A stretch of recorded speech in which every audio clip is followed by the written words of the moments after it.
It's like I can't walk on the ceiling. Oh yeah, got me dreaming, dreaming in colors I never dreamed in. Oh yeah, I let you in deeper than I let anyone else before. Fell in love with my broken pieces, took them all and made them yours. Didn't know what my heartbeat needed, skipping out, no I can't keep score. When I lose my breath, boy, you got me breathing. Oh, every little thing you do, every time you hold me, take me higher, higher. Every little thing you do, every time you hold me, take me higher, higher. Oh,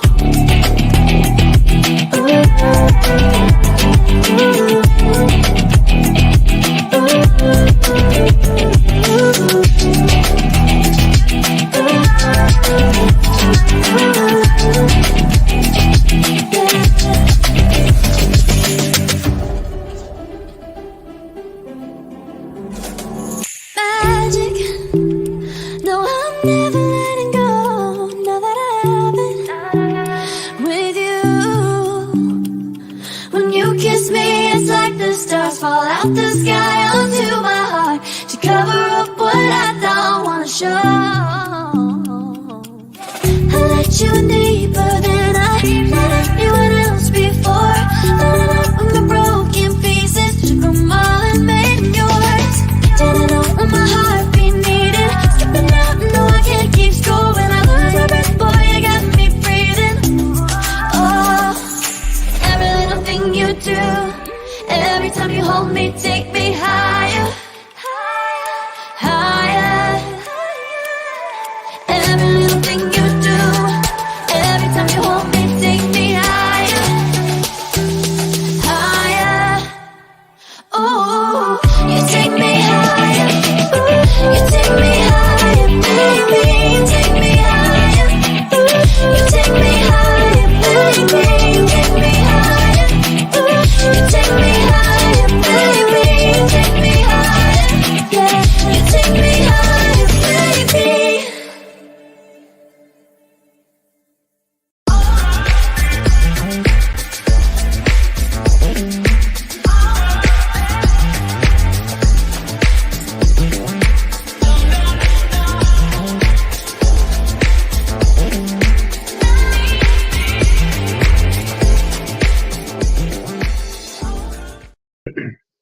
Welcome to Saturday Night by the Progressive News Show with Let's BS3. I am your host, Marlon, along with Diaz, along with Anna Hart. Tracy Carson is running a little late, but she will be on the show.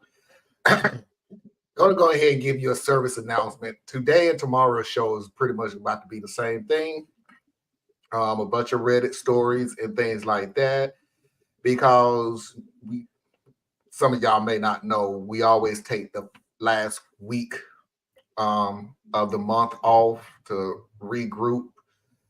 And also the reason I'm doing 2 back-to-back Reddit shows is because when we come back, it's February. We all know what that means. So Valentine's Day. Yeah, that's exactly what it means. My It's brother's also birthday. and my wife's birthday. Woohoo! Aquarius. So we will be trying to relax a little bit. Also give you a heads up that my internet is not working real great. So if I, Boo. a little bit here and there, just keep talking, help me out. But Joe Biden was just talking about North Carolina just the other day. So the next 3 to 5 years, you should have statewide broadband internet for North Carolina. Only thing is, they always say within 5 years when they got 2 years left. So the next guy, because that means you have to elect him again for 4 years in order for you to get the things that they promise, which chances are have already been put in the budget anyway, but that's neither here nor there. No, it ain't never in the budget because it's up to your state, and North Carolina is a southern state, so it's like Georgia takes care of it. Georgia takes care of Atlanta. North Carolina takes care of Charlotte. The rest of them, we'll figure it out. I don't know about all that. We know the real reason Marlon wants to watch the Royal Rumble next Saturday. It just so happened Yeah. that it come on the last weekend of the month. If I took off in the middle of the month, then yes, but it just so happened to be the last weekend of the month. But anyway, getting back to business. Also, February is Black History Month. Again, we will be taking a lot more deeper dive in the norms that we've been brought up on and rehashed over and over again from childhood into adulthood. And we're gonna need it because, man, oh man, did we have a whole bunch of angry people at us during the week with all the comments, and we don't know what we're talking about, and some that just didn't make any sense at all. And why do we have to bring up the past when we talk about racism? And I mean, I'm talking about last week. Yeah. It was just really fun. One lady, I want to say this real quick before we get into the show. One lady brought up, and I cannot remember the guys' names. It doesn't matter, really. I can't remember. She was making a suggestion for some other guys that's on YouTube too. And if you don't know what kind of guys this was, remember when I messaged you that really and truly when it comes to racism, all they really want is a bunch of black guys to go, there's no such thing as racism. But these are the guys that go, there's no such thing as racism. And it's black really on there.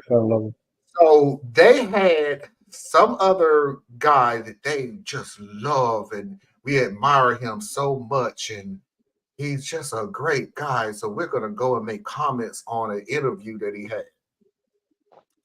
The guy made an interview and said, in a nutshell, there's no such thing as racism because he has been following the poorest counties in the United States.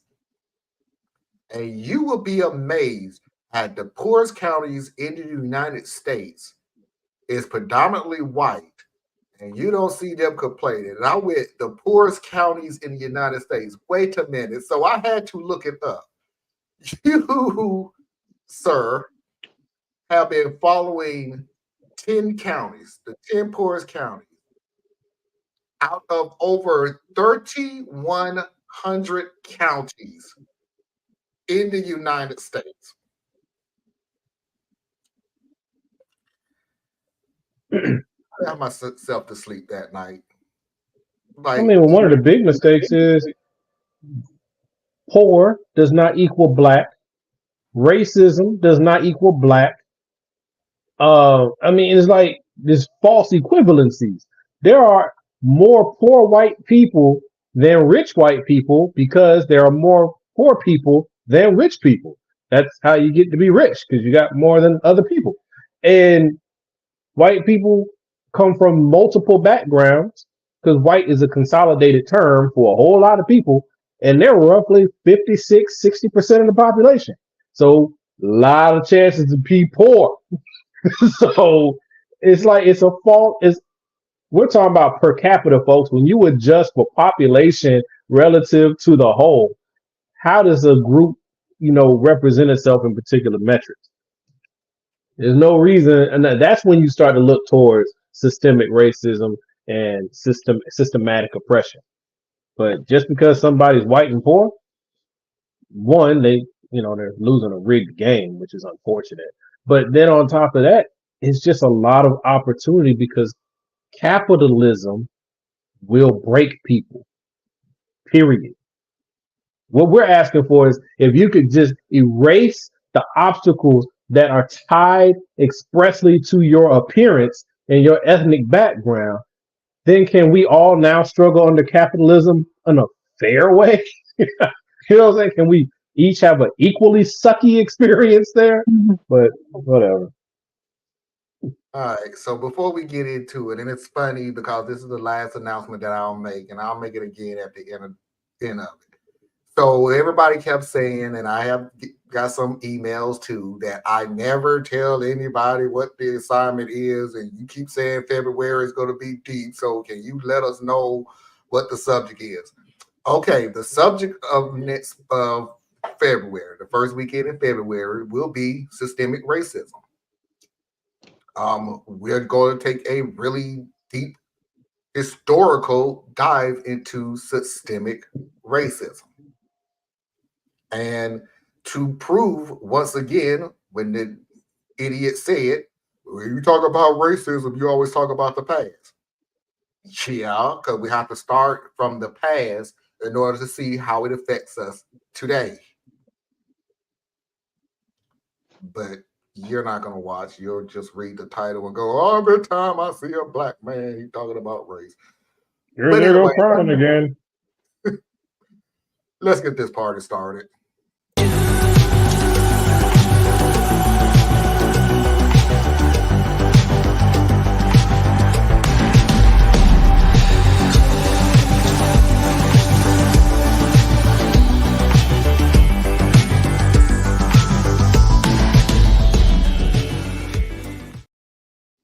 So we're going to go ahead and get into a rough one. And I wanted to get this one out of the way because I think it's going to be the longest conversation we've had on here.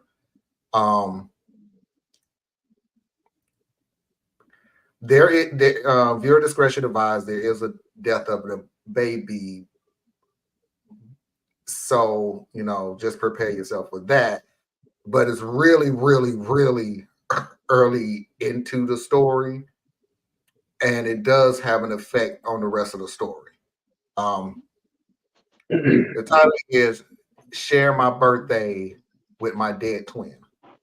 I'm a 16-year-old girl, soon to be 17 in 3 days. I was a twin. My brother died hours after birth. He was 5 minutes older than me. I was told that my mother went into a deep depression, but with help got better over time. I've watched videos of my birthdays from 1 to 6 years old, and me sharing my birthday with my brother started on my first birthday. There's always 5 minutes of remembrance in honor of him, and instead of having one candle on my cake, there will be an extra one or extras for him. For example, if I was 1, there would be 1 candle for me and 1 for him, or if I was 2, there'd be 2 for me and another 2 for him, and so on. As a kid, I didn't really understand or mind it because I got to blow out the extra candles. When I was 8, I did question it, and they told me that it was in remembrance for my brother since we share the same birthday. This continued until my 16th birthday, which I didn't get to celebrate because I was in the hospital at the time. My grandpa showed up at the hospital while I was recovering with a gift and wished me, and only me, a happy birthday.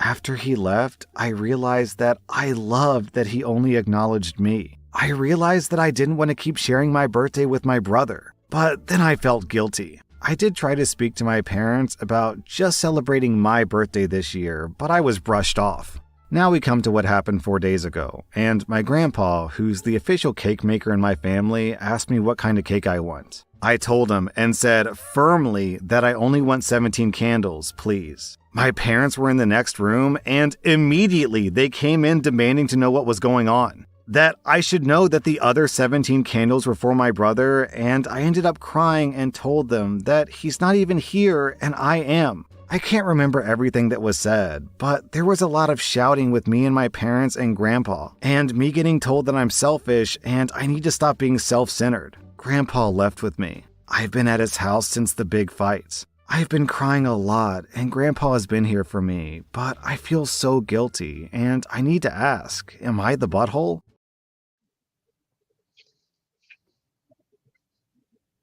I never understood. Now, granted, I ain't had to live this particular saga, but I've never understood the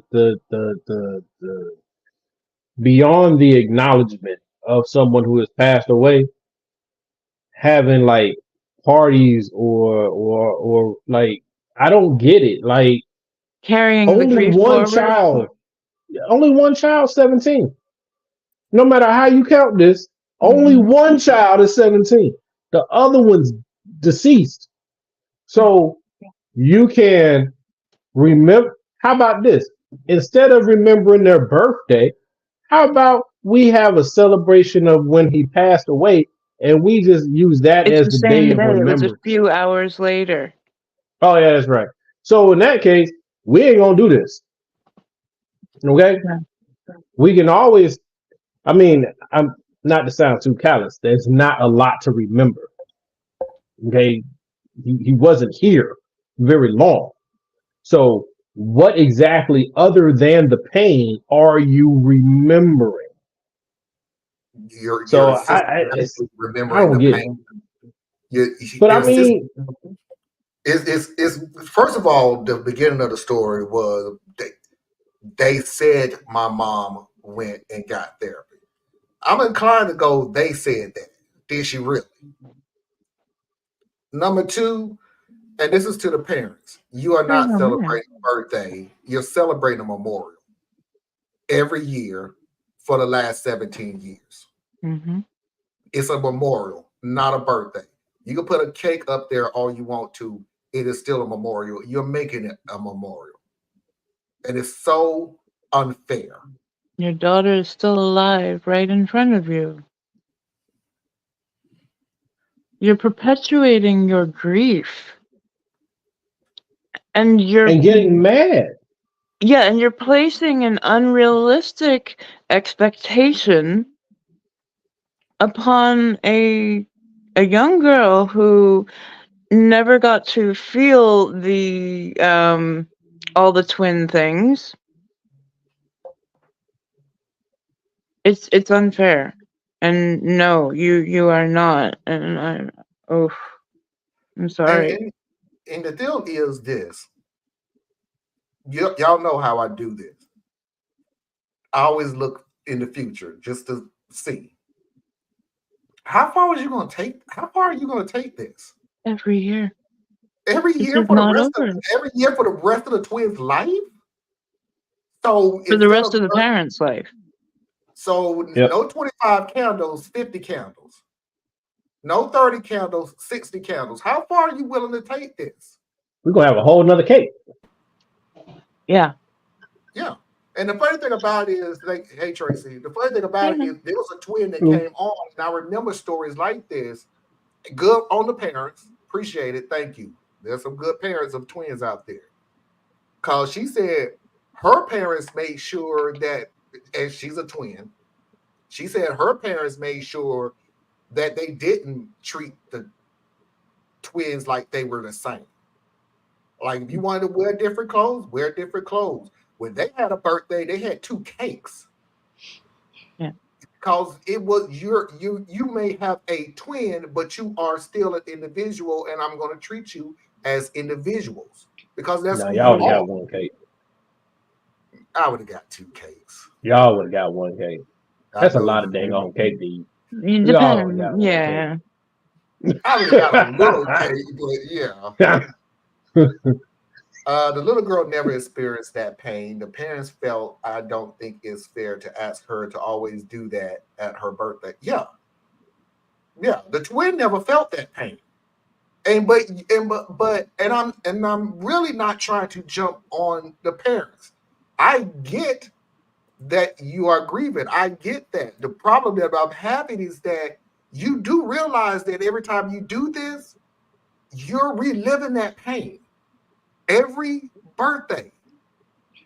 And now it seems to me that you're trying to make, no, it's not seem, you are trying to make the twin feel the same pain you have. It's almost like you're trying to make the twin feel survivor's remorse. Mm-hmm. This is no more. Two things gonna happen if you don't put an end to this. Either that twin is gonna resent you, be done with you, and move on. Little to no contact.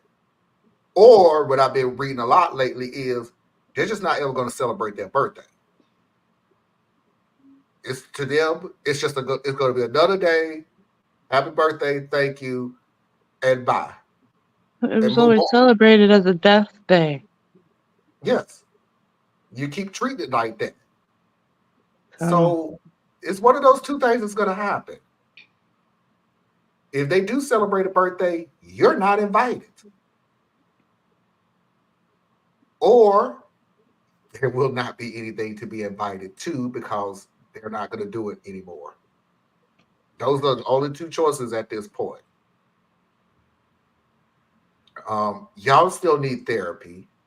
I'm inclined to believe that if the mom and dad, because all you said was the mom and dad needs to go to therapy. If they don't believe in therapy and all this other stuff that I've been hearing lately too, they don't believe in therapy.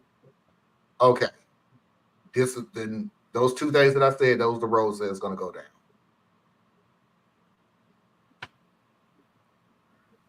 So good luck, but you do need therapy. You need to make this right with your daughter if you really I agree want with to. the latter part. I'm sorry. This is the problem because it's like you're only seeing. I'm only being exposed to certain inputs, but it is truly starting to distort my view. And I'm like, we keep sending people to therapy and telling everybody to go to therapy, and I ain't seeing people making a whole lot of progress. So I'm wondering if some of the stuff we chasing ain't with the like. There's definitely cases. I'm not telling nobody don't get help. I'm saying there's definitely cases where you need some therapy, right? And there's different levels of therapy, like Anna had explained. Um, but it's like, man, if everybody on medication and everybody on therapy, and yet we all still goofy and walking around messed up, I don't know that we're using the tools appropriately. Maybe that's what it is. Maybe we're I, not using the tools the best way we I can. agree with I the I don't agree know. with the last one because therapy can only go but so far. They're giving you the tools. You don't want to use them. Then yeah, from the outside looking in, therapy is not working. Um, I don't know what exactly do you want them to do, but hold it, it can't make you use the tools that they're giving you. But they keep coming back. Like, Yeah, but that it's don't not mean like nothing. me who's notorious for starting something and not finishing it, right? So then that's all on me, right? I went to the therapist. I went there for like a month, and I'm like, oh, this ain't working for me. And then I walk off. That's on me. I didn't even really buy in. There's all that other stuff that's going in, right? That's one side. But you habitually go, like you go on the regular, and you still broadcasting the same dysfunction you were before. Yeah. 2 years, 3 years, 4 years, same dysfunction. I don't know what else you can do. What? How do you help someone like that? You're gonna have to. It's an old catchphrase from many years ago. You're gonna have to want to be helped. Period. You're gonna have to want to be helped. Now, if you're I going just for the sake of saying, "Look, Theus, you have an issue, you have a problem, you need to go to therapy," I am going to therapy. That's your little. That's your little. I don't even know what to call it because I don't want to insult people like that. But again, I always go to: are you going to therapy to help yourself, or you going to therapy to excuse your behavior? And just saying, "Hey, I am. This is just the way I am." I mean, mm, so do you want help, uh, or do you just want excuses? Want a not excuse? Want a reason to your actions, and then well, tell me, maybe I'm well, just being too critical. yeah. All right, let's go ahead and move on. sorry Oh, that you have such a negative interaction with therapy in your life. And I have seen many times where it works, where people graduate from therapy, don't need it anymore. I have seen people volunteer to go back in because they know they still have work to do. And there is the thing, it is your work. It is not your therapist's work. Marlon is right. You do have to be willing to work on yourself. You do have to be willing to say, something that I'm doing here is not working for me, for the people around me. And whether I need professional help or I just need somebody to go unload to, you figure out what level of help it is you need. But yeah, unless you are willing to do the work, it will all be useless. Well, that's the point I was making, right? And that's how I prefaced it. It's like I have limited inputs. It's not like I sit there and this is my career and I get all the, so I get anecdotal information. So I get the people who volunteer that they are in therapy. Those are the ones who volunteer that this is what they're doing. And they I would say that's hey, Captain. But you're right. I know you're right. And I fully co-sign what Anna said. I was just telling y'all from my anecdotal view, it's really frustrating. And it's like most things in life, where it's the people who are detracting from things that make the most noise, and it ends up distorting the view of the public around them. Because, and you've seen it, it's splashing out. Like a lot of times we want to sit there and really berate or demean. Like, I'm gonna pick on conservatives for a second. We like to pick on and demean them because they'll say stuff, and we'll be like, well, you just need to get with the times, and you need to open your mind, and you need to progress, and blah blah blah. Well, the problem is they're looking at the world too, and they're like, this thing you're trying to force me to accept ain't even doing right. Mm-hmm. So how are you gonna tell me I'm wrong when I'm looking at you? Right? And that's what happens in all aspects. There's a lot of times we don't pay attention to it because if we're coming at it from our pet position, then, of course, we rationalize our side. But yeah, it's just, I don't know, it's human. So sorry, wasted 5 minutes of everyone's life there. We're gonna move on so you don't waste another 5 minutes then. You don't, but whatever. So we're gonna move on to the next story. I think all of us have said this one time before. These have said it more. Is sometimes you need to get the full story. We taking it from one point of view, and we never get the whole story. So this is a two-parter. Okay? This is a two-parter right here. Here's the first story, and give us a short synopsis and jump right into the second story. Am I the butthole for telling my roommate that her pregnancy isn't my problem? The girl that I live with, Kelly, is pregnant, and she's due early next year. Of course, she seems excited to have a baby, but at the same time, she's been making her pregnancy my problem. I get that the pregnancy is going to affect her physically in many ways, but Kelly's been a pain in the butt to deal with.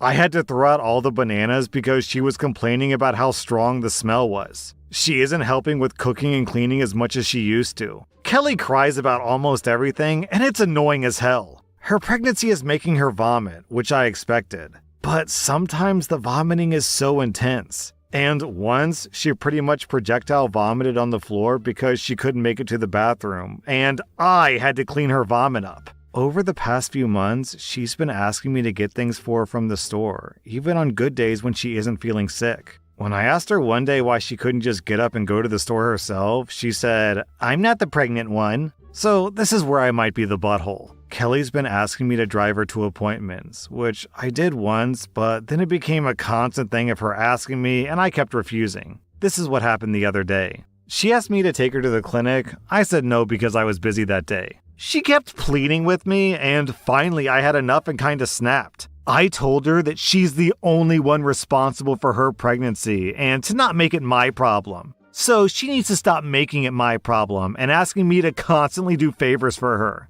She started crying, and I left because I couldn't take it anymore. I know that I may have been harsh to a pregnant lady, but I don't feel like I need to be her personal servant. Am I the butthole? Nah, you just rude. But you're not the butthole. Because you're right. Your situation is your problem. I do not owe you anything. I should be kind. I should be considerate. But should is not an obligation. Mhm. Your pregnancy is your pregnancy. Your diagnosis is your diagnosis. Your financial situation is your financial situation. Hopefully, people will have sympathy or empathy and work with you, but you have to be a good steward of that as well, so that you are not abusing someone having concern for you, because it's a thin line between having concern and having distaste. Okay. I'm glad you said that. I just feel Because some kind of way about how the guy read that particular story. Like all the voices of, like, if he had read that regularly, I'm not sure some of that would have come across as harsh. Yeah, good point. well, everybody hold that thought. Everybody holds it. But yes, we don't know the whole thing. Yeah, remember what I said. You don't know the full story. And you also always get it from one point of view. Mm-hmm. Here's the second part of the story. And then, guys, you're not going to believe this. Down in the comments, someone asks, "Is it your child?" And OP says, "Yes." And then when someone criticizes him, he responds with, "Again, her pregnancy is her responsibility. I'm waiting for the baby to come so that we can be done with this. She's my roommate. I mean, that's what she's acting like instead of a wife." And then everything I just said, throw that out the window. Yeah, thank you. What? But I'm still right in everything I said. It's just Marlon decided to cut this up in such a way that it completely distorted the entire story. So yes, now you layer in I cut it a up relationship in that type of way, because remember how that story was taken. It was The presented. first part was the story. The second part, when it came out, somebody in the comments would have asked, "Is that not your child?" Yeah. Oh, by the way, yeah. Yeah, that's yeah. my By the way, yeah, I'm fully responsible for this. That pregnancy is Mhm. your problem. No, I didn't have anything to do with the baby being there. Sure, it was my sperm that conceived the child, but hey, that's your problem. And that lets you know exactly how he's going to be about parenting that child. Girl, she better leave that dude, because nah. This is a The baby threw up. Okay, wait, whoa. Why is it crying? Whoa. You who a couple weeks ago was going on about how important it is to have a father? It is important to have a father. Absolutely. Not this douchebag. Not this father. But not this one. Oh, okay. Yeah, I'm gonna go with Tracy on this. Now, I think that's a good point, because it's important for a child to have a father in their lives. But the father doesn't necessarily have to be the biological one, because being a father, there's a lot to that. It's a lot to that. Yep. You know what I'm saying? And that's, not feeling like it's a chore. Brother, in general, I will always believe a child should have their father. But this one? Oh, nah. Get the stepping. Yeah, he's not ready. He's not ready to be a father, and he's not ready to be a partner. He's just a selfish person. Kid himself. Just off of that little bit. Like, don't be with him. Dude. Let him be a good father to his next child. No, because no, because people change. People change. change. So he could be early. He could be a young person. He could be immature. He could be selfish. He could be a whole lot of things. And life will find a way to humble you. And 2 years from now, he could be a whole different mentality and be a great father or whatever. In fact, he might be a great father to this child. He might become a great partner to this woman. But right now, this ain't it. She threw up on the floor and I had to clean it up. Boy, if you'll sit your... Now, I don't nobody want to throw up, clean up, throw up. But I mean, she's nausea pregnant. is the part of pregnancy. Well, I done cleaned up every fluid you can come up with and everything you can kind of even think of. But I don't view my role like obviously this person does. Like he looks at everything as far as how she did was cry. She's emotional. Her hormones are out of whack. Now that part does get stupid annoying. Oh my gosh. Her hormones are out of whack. That's fine, but for the person who's dealing with those hormones, that ain't easy, man. It's like a woman on her cycle. Her hormones are out of whack. It's different, but I'm just saying to make it. Woo, boy. Her hormones are out of whack. Deal with it. You the one put the child there. It wasn't her. Takes two to tango.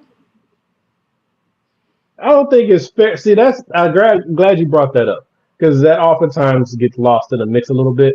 I sincerely don't think it's fair for people to always look at the man and say, suck it up. That's just not, it's not helpful and it's not fair because he is still a person.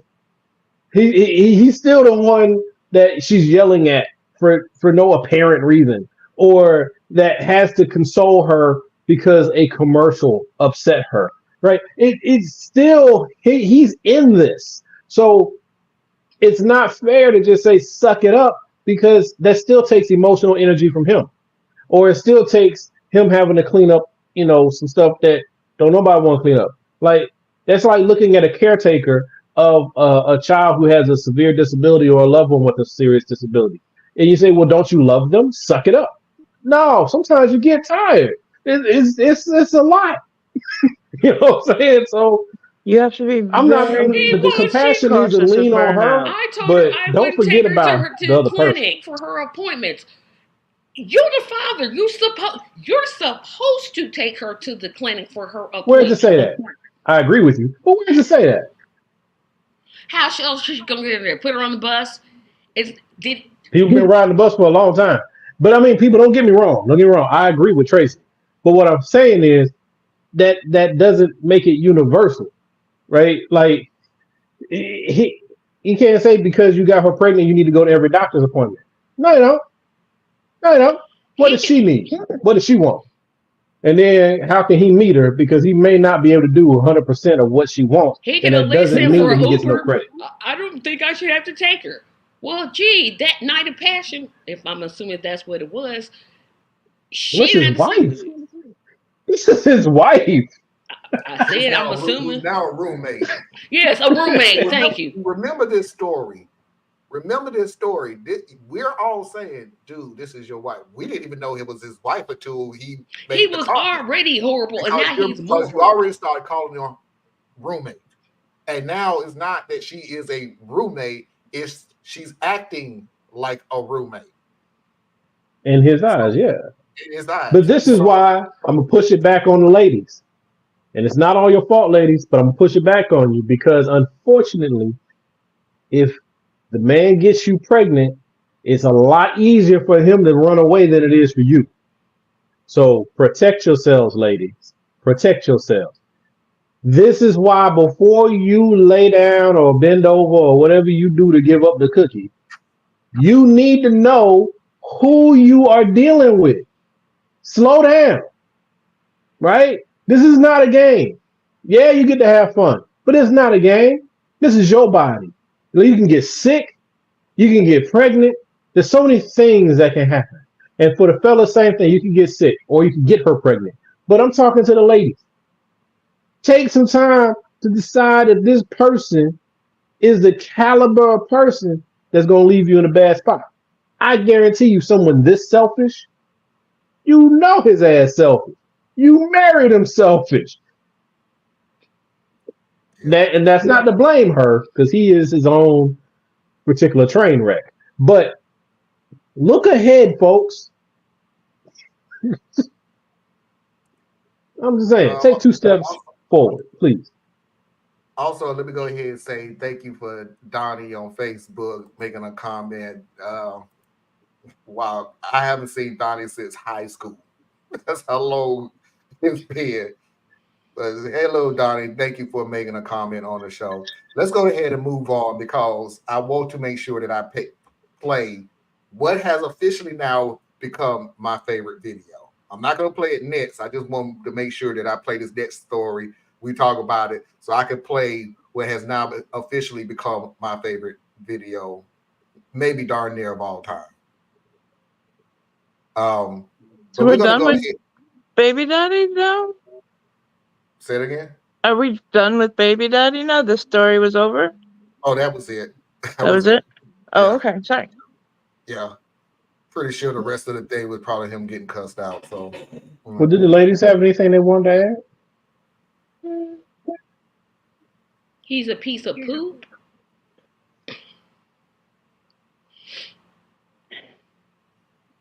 If poop were a person.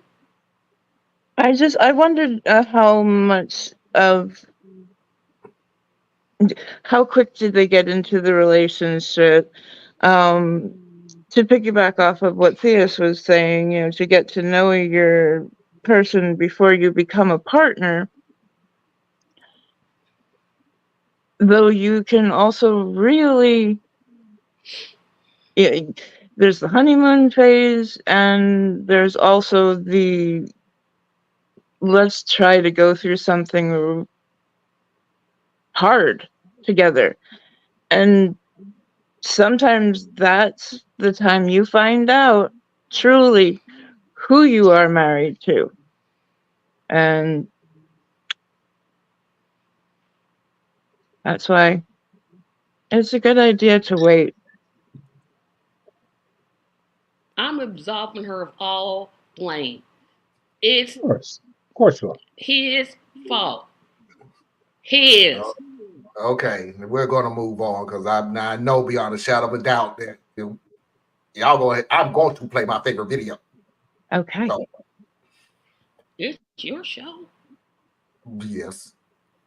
Anyway, feeling some type of way about this next video. I have an answer for it, but I also see ongoing issues too. Right or wrong. Why stopped my last relationship? I'm 34, male, married to a 31 female, and we've been married for 3 years and have dated for a year before that.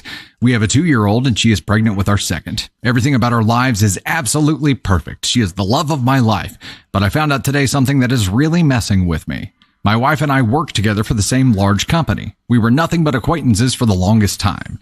She was just that pretty girl at work who seemed a bit stuck up. We hardly ever talked, and I didn't think she knew my name at all. We were in the same office dodgeball league for a summer, but that was it.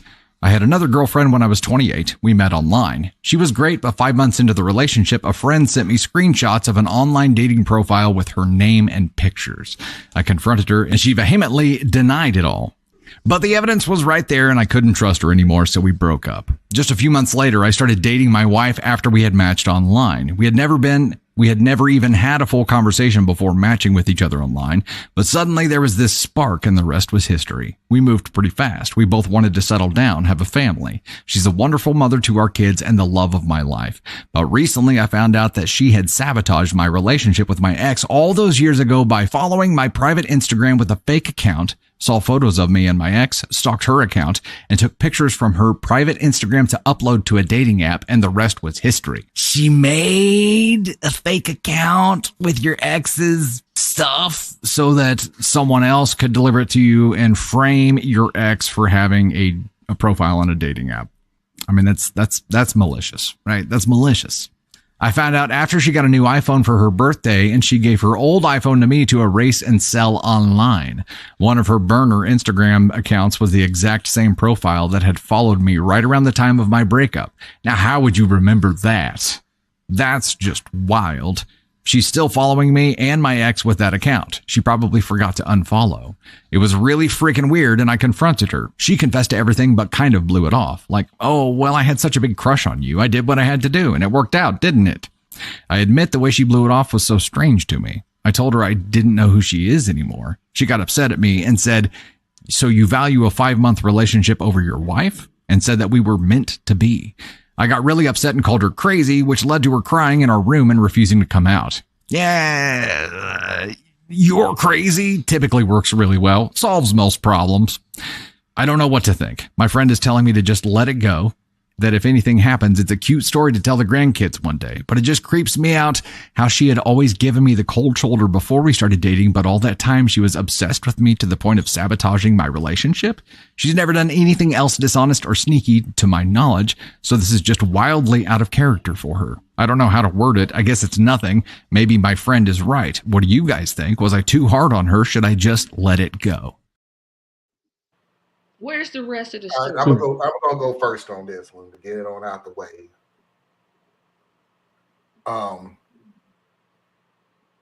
I personally am going to say, logically, let it go. That's me saying it logically. Personally, and yes, it's because I'm some stories in the past have made me very cynical, and I'm only speaking for myself. But I know you can't, because it's your relationship have been built on, what's the word again? Deceit. That's exactly what this relationship. See, you can't see your wife can't even use that phrase. You're taking a 5-month relationship over our marriage. Boo, it's a 5-month relationship because you burnt it 5 months in. It's not like they automatically broke up and then you swooped in. You ended the 5-month relationship for you. Now, that being said, Thea's already know where you're coming from, so go put your lips back in, at least until I get done. Jeez. I know exactly what this is going to say.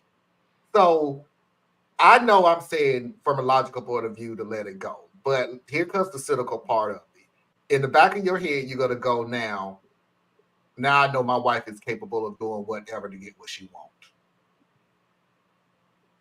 And what she wants is you. Yeah.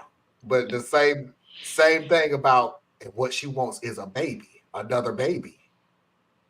With you. So I'm gonna let the ladies go first, and then I'm gonna let Thea's go because Anna, you take this. I'm still trying to understand this one. I don't think I want to.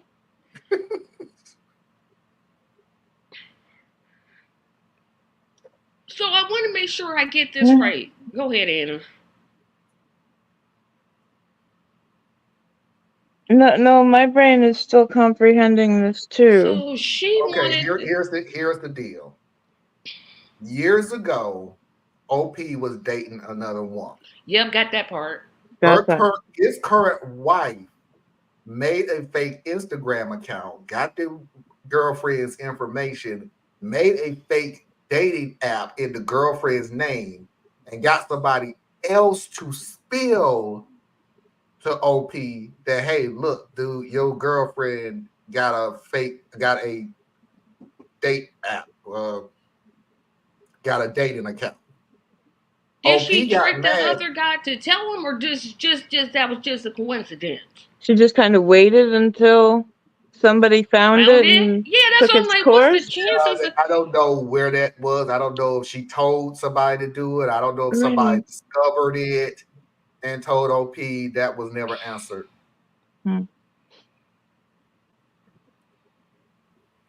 So she wanted this man that bad. Girl, it's just a man. There's plenty of them to go around. You ain't got to do all of this. You do not have to do all of this. Girl. But the fact is that now they are in a marriage. They have children. Yeah, that's what I'm like. He can't just divorce her. That's the part. Oh, boy. He could, but He could, but he said she's the love of his life. So it does. right. But then on the other hand, how's he gonna trust her again? Because he gonna be like, what's she gonna do? What else has she done? It's gonna take some work. Boy, this one I don't know what. Boy, because I want to say he should leave her, but then he really can't. And then it depends on does he still have feelings for the first one, and because you never know what'll happen with. Oh boy. Y'all done stumped me. You done stumped me, Marlon. I'm like, what?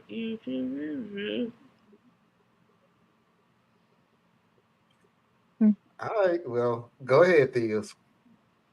To the victor goes the spoils. Whatever happened during the dating situation was the dating situation. Was she manipulative and a little bit out there? Well, not a little bit. Out there with some of her tactics? Yes. And I'm not excusing it. And you're going to have to work through that a little bit, homie. But a little bit? A little bit. I'm serious. It's a little bit. Because it's a long time ago now. That literally predates the marriage. Right. Whoever you were dating at 5 months, for those 5 months that your wife manipulated you out of being with, you have zero indication that relationship would have been worth a damn anyway. Because I'm guaranteed, guaranteed you've had 5-month relationships before that didn't work out. So let that ride, homie. Let it ride. What you need to do now, though, is pay extra close attention to the things that happen around you moving forward, because that's how you'll find out if she's still manipulating you, if some of her stories don't add up. Like, you use this to inform your future behavior, because you've already dated her for however long you dated her to become your wife, invested in her to build a family, invested in her to build a household. You have zero issues that you stated about her.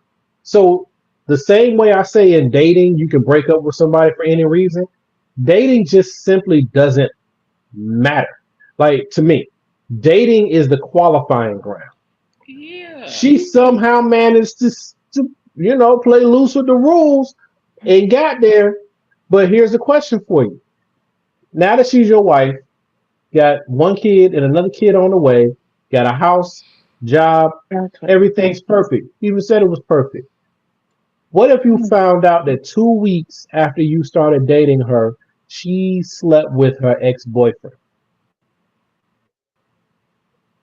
Would you want to get a divorce from that? Now, if your answer is yes, because a lie is a lie and I don't know that I can trust her, then okay, that's you, but good luck being able to hold anyone to that level of standard and finding a way to be happy with your life as you move forward.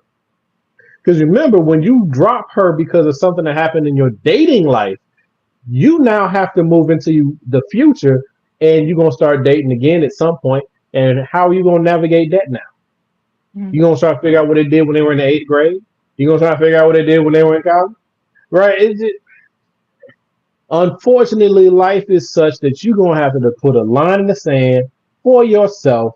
What matters, what doesn't matter, and what do I do from here to protect myself going forward, because I have something worth protecting. And from what he said in his own story, he has something worth protecting. That's how I view it. I ain't no way I'm going to burn my whole world down because you got in the middle of me and a jump off that I was dating for a couple months back when. I mean, thank you for intervening and saving me from that. That's what I say. Thank you. Wow, wow. I'm telling you. I mean, you kind of have to sort of give her credit because she came up with like not a half. It was a decently she planned it out well, but I'm just there. It's like I'm almost this album teeters on real or not, because this can't be real. The chances of him finding that dating, the friend finding that dating profile and then showing OP, yeah, I'm having a hard time believing this one. This sounds like some as the world turns stuff. All right. Well, let's go ahead and move on to the last video because we got 5 minutes for the first hour before we get into the Mama Heart second hour. Ladies and gentlemen, boys and girls, children of all ages, non-conforming individuals, this has officially now become my favorite video of all time. Such as I'm not even ever going to erase it, period. It's just that good of a funny as crap to be video. It's not even a long video. It's like 50 seconds long. Viewer discretion advised for all my religious people out there. I'm just telling you off the bat now that the Lord's name is used in vain in this video. So I'm gonna let you know off the bat. But the Lord's name used in this video is part of the video. So let's just go ahead and get into it. Cursing out my doctor. I'm a 28-year-old woman, and I gave birth to my baby 2 weeks ago. I was in labor for close to 30 hours and was incredibly exhausted. My doctor was great the whole way through, and I never had any issues with him. Towards the end, the pain was unbearable. I couldn't have an epidural due to a heart condition, and I felt like I was on the verge of passing out from the pain. During an awful contraction, I said, "Jesus fucking Christ!" My doctor looked at me and said, "Please don't use the Lord's name in vain." I quickly responded with, "Go fuck yourself." My doctor didn't say much for the remainder of the birth. Afterwards, my husband told me that maybe I should apologize. I didn't, but now thinking back on it, maybe I should have. I feel pretty guilty, and I'm considering sending an apology note to the hospital. Am I the butthole for what I said?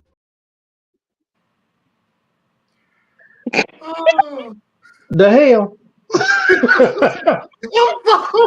This will be my all-time favorite video. Not for using the Lord's name in vain, because even I do not do that. I do not use the Lord's name in vain. But the last part of it, go F yourself. Like, Doc, you don't understand how much pain I am. I don't care how many babies you have delivered. Deliverance and feeling of the pain is totally two different things. Go F yourself, because at this point in time, we don't need to be discussing my language right now.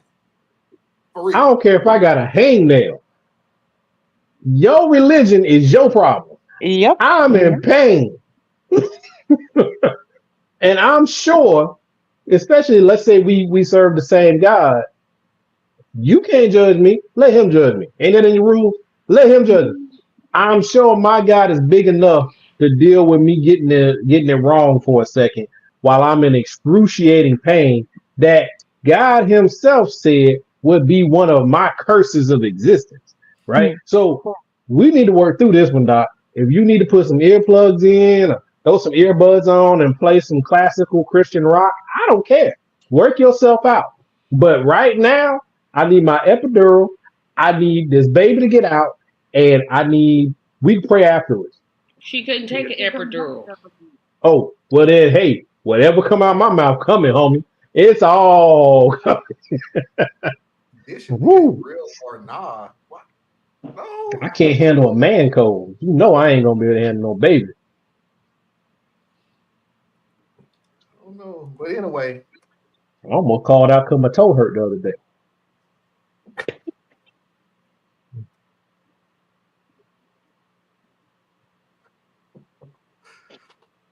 I got Tracy. big feet. It's a big toe.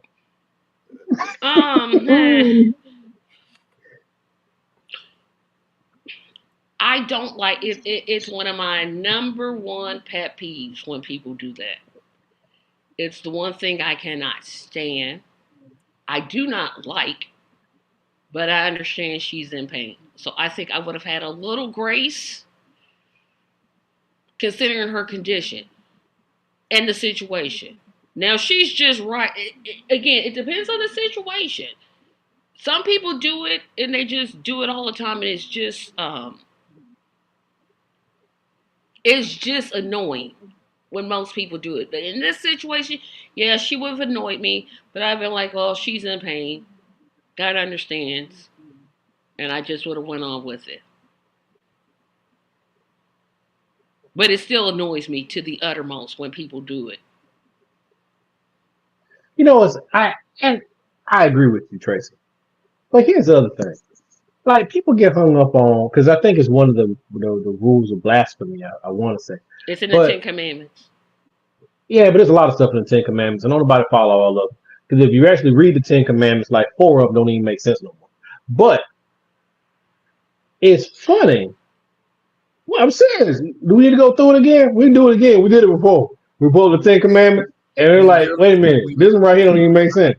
But but the point I was gonna make is, how is it that we get more concerned about someone taking the Lord's name in vain than we do about people actually bearing false witness and disrespecting the faith, thereby leading more people into damnation than they would by simply saying the name in the wrong context? I think we just get focused on some of the silliest things. You got people literally leading people astray, literally leading people into damnation. But this person over here said Jesus' name incorrectly, and now it's a big problem. You know what? We need to balance this puppy out. They both are problems. They're both problems, but only one of them do we get really upset about, because one is easier to address. Be upset about both. No, I agree, but only one is easy to address. It is easy for me to call you out on blaspheming the Lord's name than it is for me to call you out for being a hypocritical Christian. Got a point. Yeah. All right, everybody. That's the first hour before we get into it again, and then we'll be I'm sleepy mode. So let's go ahead and end the first hour. Let's go ahead and get into my favorite hour, the Mama Heart Hour, where we will have a surprise for the panel with a Remember the Past, positive story, Mafia video of the week, and of course, Foxy video of the week. 3-minute break to reboot and refresh, and we'll see everybody on the other side. Stay tuned.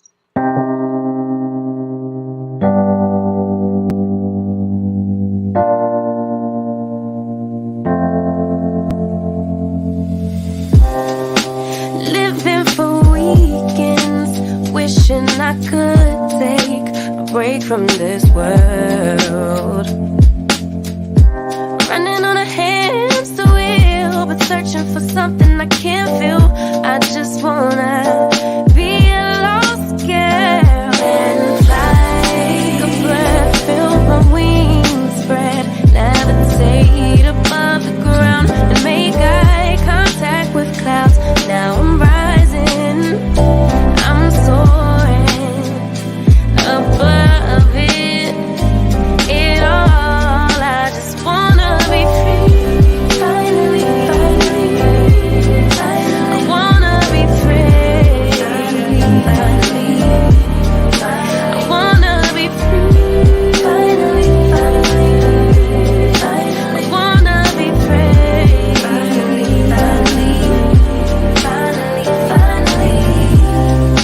I always stay dreaming, never imagine I lose my spark.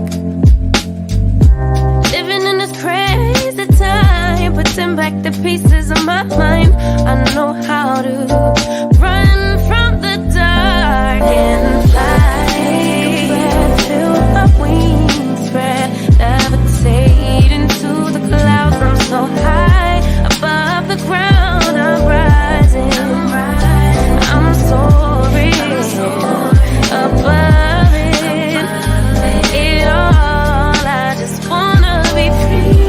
Finally, I wanna be free. I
are back for the second hour, and without further ado, let's go ahead and pay those bills. Radical Truth tomorrow at 8 p.m., where once again we would do a lot more of the Reddit stories to end off January going into the February Black History Month edition. So let's go ahead and laugh just one more time. Please do not forget to go to patreon.com/Tracy Media Fan, Tracy Media LLC, Tracy Media Fan. Help support Tracy in all of her endeavors. Please do not forget to go to Anna Hart's website, BorelliEtc.com. Learn something that you didn't think you need to know, but you should.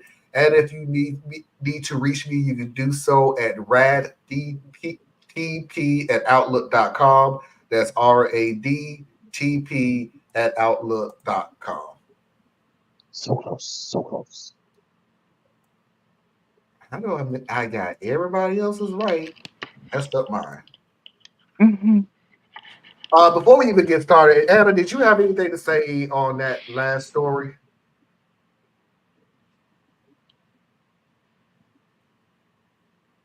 No. No? All right. Remembering the past.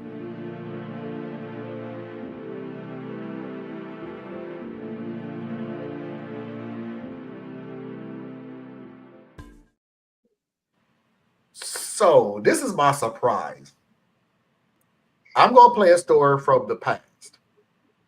I want the panel and the people in the audience that's watching, I want y'all to try to figure out what came about after playing this story.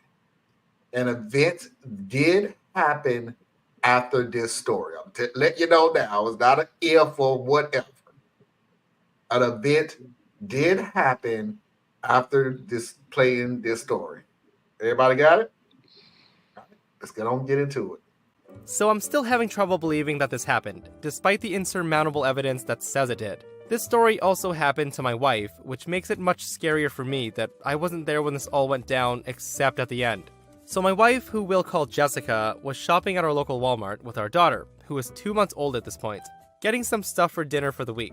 Let me start by saying that in no way was she wearing any clothing that said she worked at Walmart. She was in the spice aisle on a relatively not-so-busy day, trying to figure out what spices we may be low of, when a Karen walks up to her.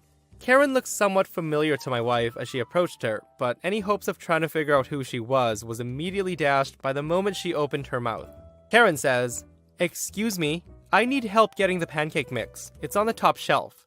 Now, Jessica, looking confused, said, "I'm sorry, ma'am, but I don't work here, and I can't help you out either because I'm only a few inches taller than you, so I don't think even I could reach it." At this point, Karen raises her voice and says, "Don't give me that. I know you work here because I saw you helping an older gentleman a few moments ago." Now, at this point, Jessica looks even more confused and said, "I'm not sure what you're talking about. I haven't talked to anybody except my daughter since I got here." Karen raises her voice more and says, "Don't you dare lie to me. I saw you help that guy, and how dare you bring your kid to work? That's so unprofessional." Now, what kind of crowd did this confrontation draw, you may ask? Well, a grand total of one person, a lady, who was standing at the end of the aisle watching all this unfold. There were a few people that looked down the aisle, but they continued walking, and this is important. Now, my wife can be a calm person, and she doesn't really like confrontation, but boy does she snap quick. She's well aware of her quick temper and will usually walk away from a situation if her blood starts to boil. Obviously, this was one of those situations. Without saying a word, she turns around and grabs the cart and then attempts to leave. Karen at this point is practically screaming at her saying, "Hey, get back over here. I wasn't done talking to you. I want to speak to your manager and I will have your job." This was the last straw for my wife. She turns around and starts screaming and cussing at her. She wouldn't tell me exactly what she said, but she felt so bad for some of the words that she chose. Karen looks utterly shocked. Then, she suddenly placed her head in her hands and started to cry.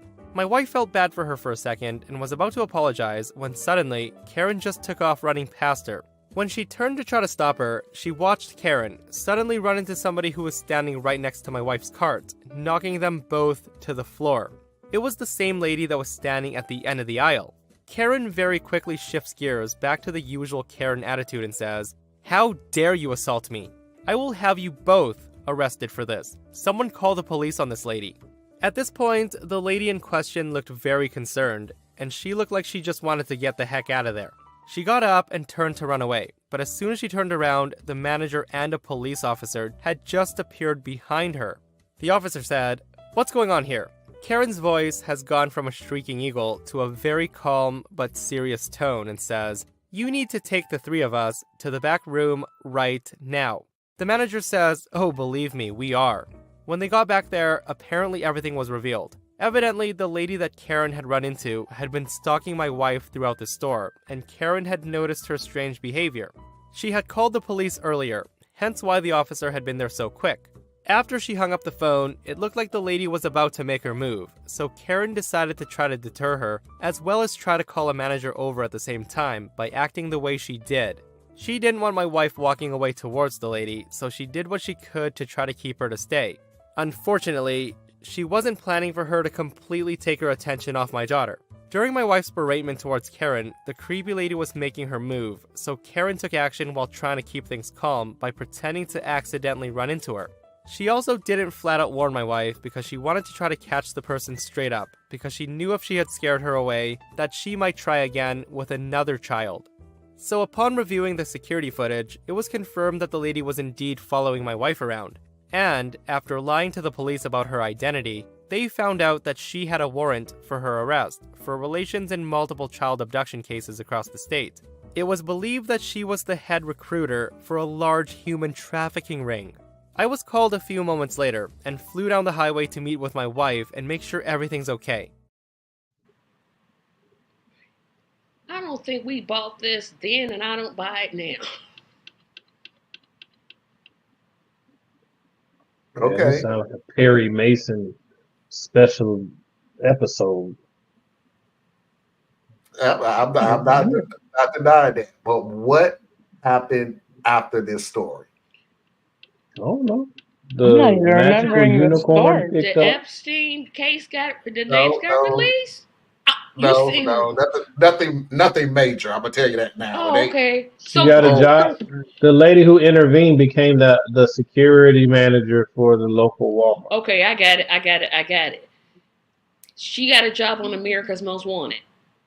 It's nothing that bad, and no, it has nothing to, I don't know what the update. There's no update to this What story. happened between us, you mean? Was it between us? She got cast for the lead role in Psych 2, but this time it's focused on a woman and her best friend instead of a guy and his best friend. And they go around solving crimes because they're ultra observant to the point of clairvoyance. Yes, that's wrong. She got her four friends, bought a Great Dane, bought a van, painted it, called it the Mystery Machine, traveled from place to place and solved mysteries. That's what happened.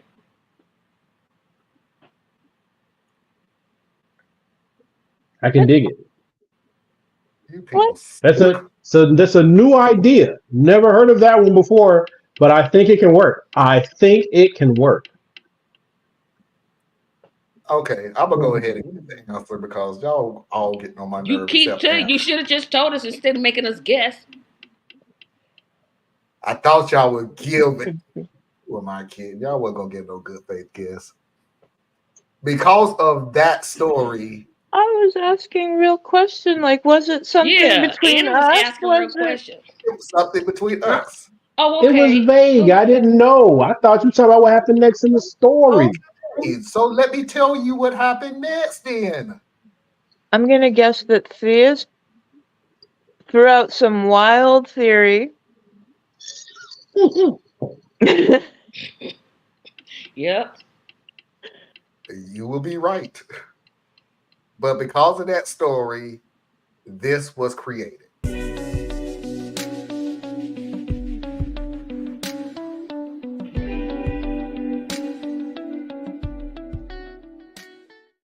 In case anybody don't know, I created Real or Nah right after this video because up to the point, this was the third video that everybody on here kept saying, this ain't real. This don't make any sense. This ain't real. So this video was the third video.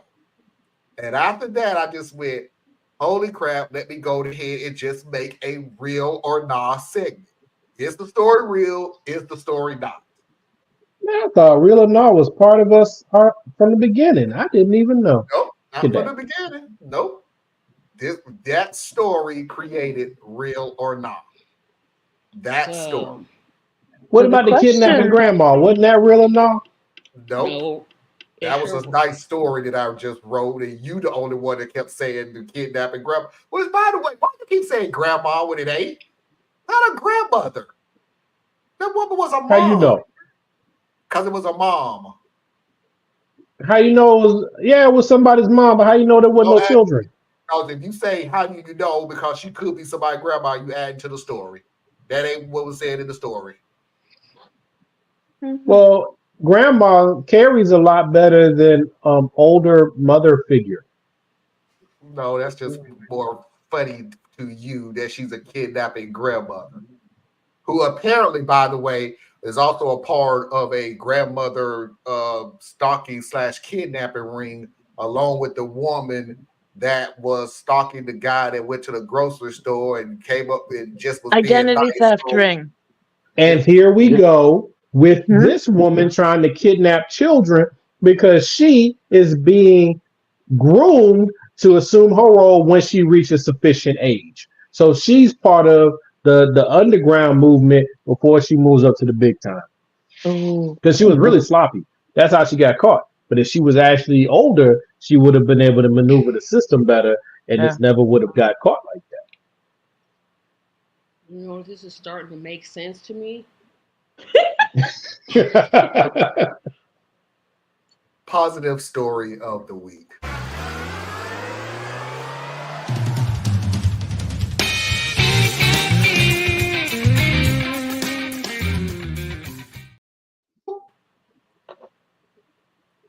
That sounds like dirty music. I wonder why you didn't make the little girl the intro. Positive vibes. It would have been like just. Oh God, I had to mix the daylights out of that. All right. See what I can come up with. I have 2 for today. Let's go ahead and get into the first one. So about 11 years ago, my wife and I got engaged. My mother-in-law decided to gift us with an expenses-covered trip to Paris as an engagement gift. So we found ourselves spending a week in Paris enjoying the city. Also, we met up with an old friend. My friend, nicknamed Indy, was doing a postgraduate degree in Paris. We met a couple of nights and scheduled a visit to the Louvre together. The next day, we meet outside the museum. Along with Indy was his girlfriend. She was a history of arts major from Norway, and Indy was an archaeology postgrad. He has, since his preteen years, has an obsession with ancient history. This is important for the story. Also relevant to the story, my wife likes to read a lot of history books. We start the tour in the Roman section, with Indy taking the role of explaining what we were seeing. Now, because of his girlfriend, we all speak English. We then pass the Roman section, followed by Greek, stopping on the Aphrodite of Milos. In that section, Indy really took off with his explaining and getting into it. We then go up the stairs for pictures and onwards to the Renaissance section. So on the way towards the next section, we stopped in a room that had models of some of the wonders of the ancient world. One of them was a model of the Temple of Zeus in Olympia, and there was a giant statue of Zeus, made from ivory and gold. Indy stops to explain this to his girlfriend, and my wife decides to chip in about cheating in the original Olympic Games. This starts a light-hearted banter. They're talking in our native language, and I'm trying to translate to Indy's girlfriend. And then it happens. A mom behind me says, "Excuse me, what's the guide talking about?" I turn around and see a woman in her 30s and 2 boys. The older one around 8 or 9 years old, and the younger one around 6 or 7. Everything on her screams tourist. She's wearing a sundress, has a small backpack, and a guide to the Louvre. And she's got a look of stress on her face. I tell her that they're talking about cheating in the ancient Olympics. The kid one says, "Wow, they used to cheat back then?" The younger one's glued to the model, and he says, "Who's that?" pointing to the statue. Now that caught Indy's attention. Indy says, "That's Zeus, the leader of the Greek gods." Kid 2 says, "Wow!" And Kid 1 says, "Where's Mona Lisa?" Indy says down this corridor. You can't miss it. Kid number 1 then asked, "Cool, can you tell us the story for that?" At this point, there's an awkward pause from everybody. The mother, a bit confused, said, "Ugh, you're not a tour guide, are you?" Indy says, "No, ma'am, I'm not." A sigh came out of the mother. She grabs her book tighter and says, "I'm sorry, you were speaking with such authority and the book is so unhelpful. We just kind of thought, that you're a tour guide." Indy responds with, "It's alright, I hope I helped. In fact, we're gonna go visit the next section if you want to follow, but I won't do the talking. My girlfriend Hannah is more apt to this period than I am." Hannah waves, smiling. Kid number 1 says, "Can we go with them, Mom? Please?" She then looked at each of us trying to decide, and she says, "Well, if it's not too much trouble." Both Indy and Hannah replied, "Oh, no trouble at all." The mom then says, "But you have to be quiet and listen to these nice people." Both kids agree. They end up following us for the rest of the day, walking around the museum with either Indy or Hannah answering the kids' questions. It was lovely to see the look of amazement on their faces as we walked through the museum. The mother told us that her husband was invited to a week-long convention in Paris from his company and brought them along for vacation. She insisted on buying us lunch, which we politely declined. We settled for coffee in one of the small cafes outside the Louvre. Her husband then joins us later on. The kids asked a million questions about the exhibits during our coffee, but their true delight was they discovered that Hannah was from a country that had Vikings. So all in all, it was a great day. Aww. Oh, that's so nice. I can't relate to none of that. Too bad. Wow. Now, well, correction, that's an exaggeration. There was this one point when they talked about she was in a sundress. I'm like, I wonder how she was rocking that sundress. Because you know the different ways to rock the sundress. Other than that, I couldn't relate. Because you started off with, It's one of the stories. a life experience that I haven't lived myself. I'll give you an example of how you relate. Because you kind of get used to, well, since you're already here and you're already giving out advice, you might as well just take my children, babysit them for free and walk around and just show them everything. We're so used to that. Oh, yes, we have. Entitled You're so negative. You so negative. This is to show you that everybody is not an entitled parent. We do have parents who flat out just like, "Oh man, I am so sorry, I messed up. And can we go with a mom? Yes, but you better behave. You better just listen to what they say and keep your mouth shut." Many moms would say that. No, listen, that part was perfectly okay. Yeah. It's just like we're getting so used to hearing stories of entitled parents. It's just like, here, take my kids. No, because she went with them and it was a learning experience and they met new friends. And like that is the good part of the whole story, because it's good to think that people can slow down for just a second and actually interact with each other as people. That's wonderful.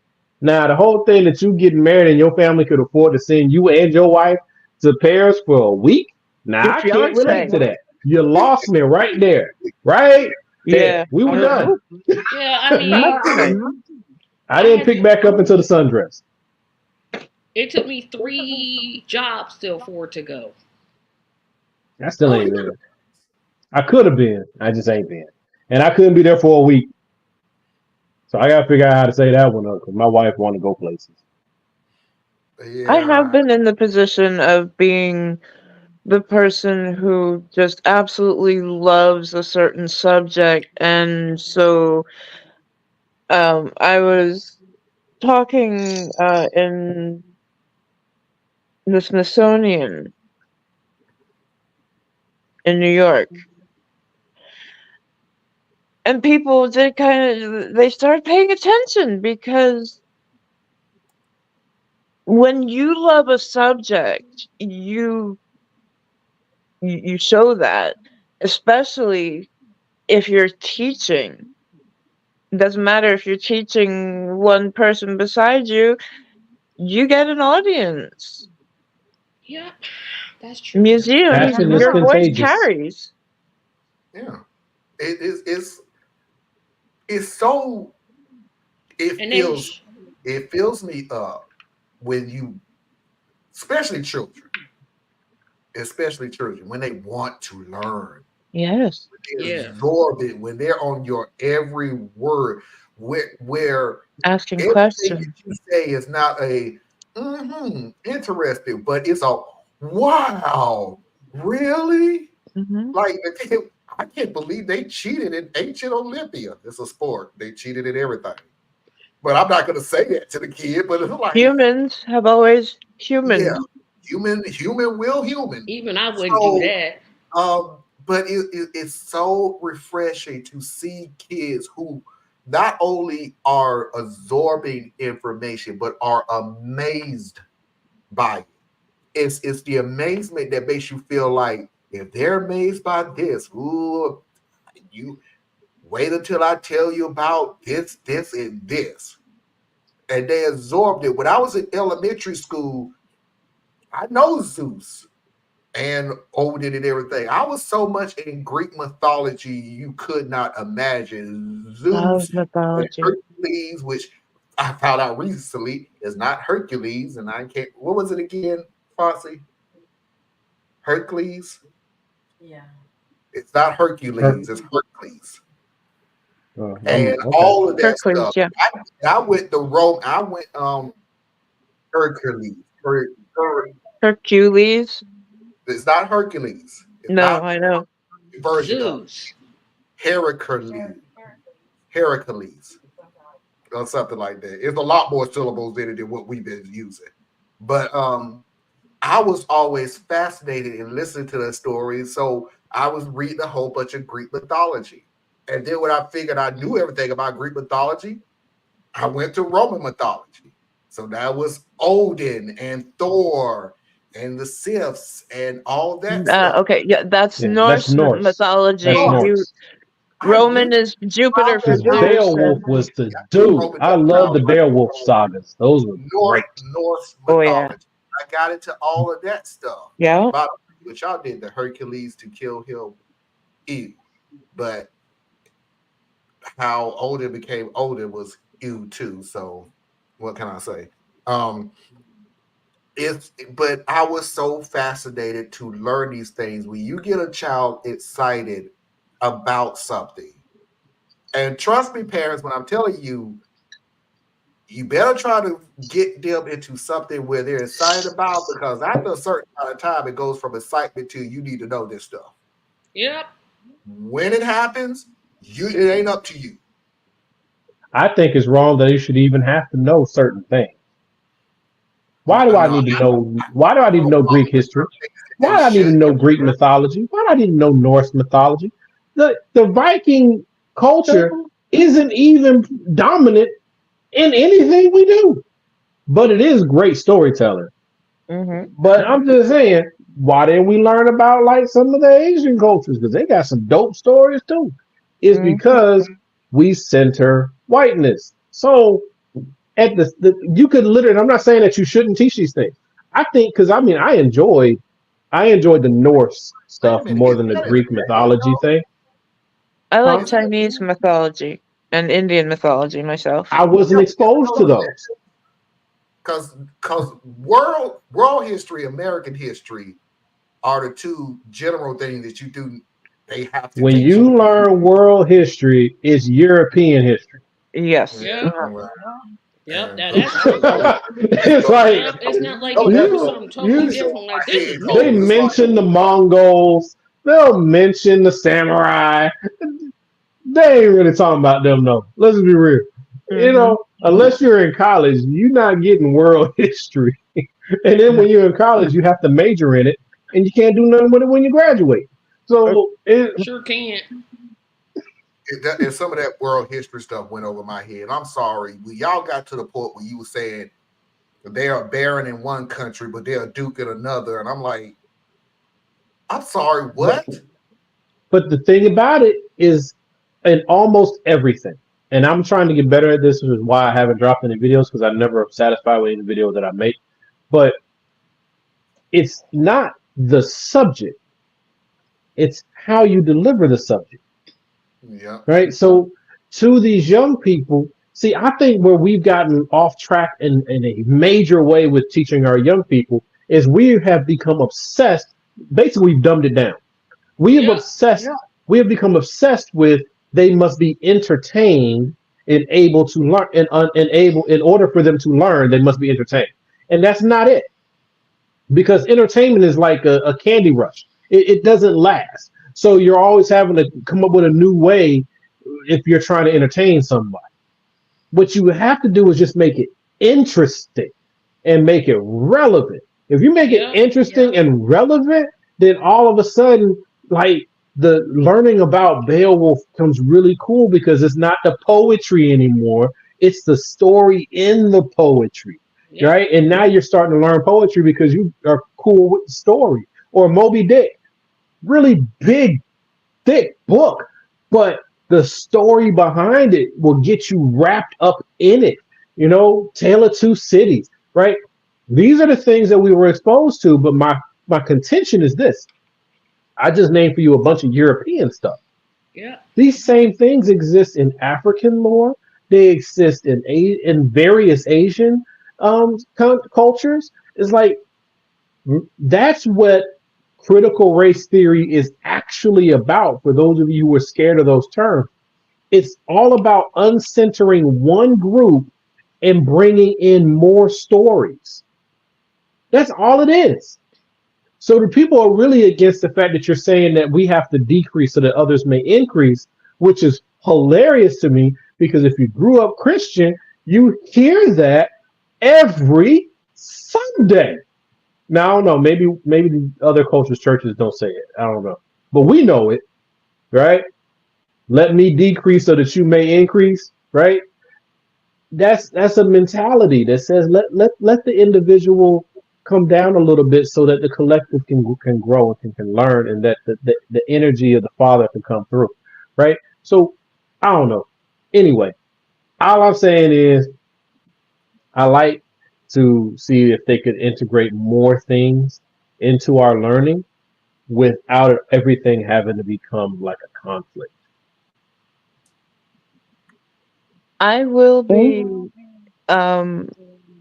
during Black History Month. There are some really beautiful Nigerian gods and goddesses that I have had the pleasure of knowing a couple stories about. I will be giving a little bit of that next month, so stay tuned. All right. Cool. Let's move on to the second story. It's still a positive story. And I don't think I play stories like this to help people remember. It'll make more sense. I'm giving you background music. I'd rather be silent. But I play stories like this from time to time to help people remember. I wish they would have more stories like this. But it's few and far between. But when I find them, I will play them. Anybody that's visibly divergent, I know I'm butchering the crap out of that. Neurodivergent? Neurodivergent. The background does move. So if that bothers you, you may want to go ahead and look your eyes somewhere else, but open them ears because it is a sweet story into remembering others. I guess I will begin this post. I'm a 16-year-old boy. My dad is 37. My dad never graduated high school. He lived in a bad neighborhood and got in with a bad crowd. He would then spend a few years in prison. At 21, my dad had me with my mom. My dad told me my mom abandoned me when I tried reaching out to her. He advised me not to. She blocked me on Facebook. At 21, my dad had inherited his parents' trailer and a bit of their land, so we had a place to stay. Our trailer isn't a lot, but it's our home. My dad, due to his criminal record, has to work for a construction company. He's tried to climb up the ladder in the past years, but his criminal record and lack of education stopped him from doing so. I begged him to allow me to get a job, but he got angry at me, saying he wasn't going to have his own child providing for him. My dad regrets his past, but he's always told me he can't change it. He's been the best dad in the world, and I appreciate him so much. He never got into another relationship to take care of me. A part of me feels guilty because he stopped his entire life for me. My dad doesn't make much money, we have a lot of bills, and he has some debts, so we don't have much wiggle room. Last time I got brand new clothes was on my 15th birthday. My dad took me shopping at Walmart with his stimulus check. I got a bunch of clothes. However, I guess you could call me a late bloomer, and I outgrew most of them. Mainly the shirts because my shoulders broadened out and it began hurting and stretching my clothes. I tried stealing some from the lost and found, but none fit me. When my dad got home, he made dinner, and while we were eating and watching TV, I asked him if we could buy a new sweatshirt or two. He gets this really saddened look on his face. To sum up the conversation, he explained that we really didn't have the money and how we needed food, and he'd start putting aside some for a few months from now. I got glum and disappointed and went to my room. I don't blame my father for any of our troubles. He's a great dad. I'm just frustrated at the situation. That's when I peeked my head out of my headroom. My father was crying. I wanted to approach him and give him a hug, but I've never been good with emotions that much. I've barely seen my father cry. I just went back to sleep. My father had been hell-bent on me staying in high school, and I'm a good student. I get mainly A's, and I intend to go to college. Tomorrow, I'm going to write my dad a note and leave it to him before I go to school. I'm still deciding what I'm going to say because I'm still crying a little, but here's the gist. Hey, Dad, I just want to thank you for everything you've done for me and all the sacrifices you made. I promise when I'm making a lot of money after college, we'll get out of this trailer and move into a big house. You can have all the Xbox games you want and finally have the childhood that was taken from you. I understand that everything you've done was to give me the things you never had, and I'm eternally grateful. Thank you for everything. I love you, Dad.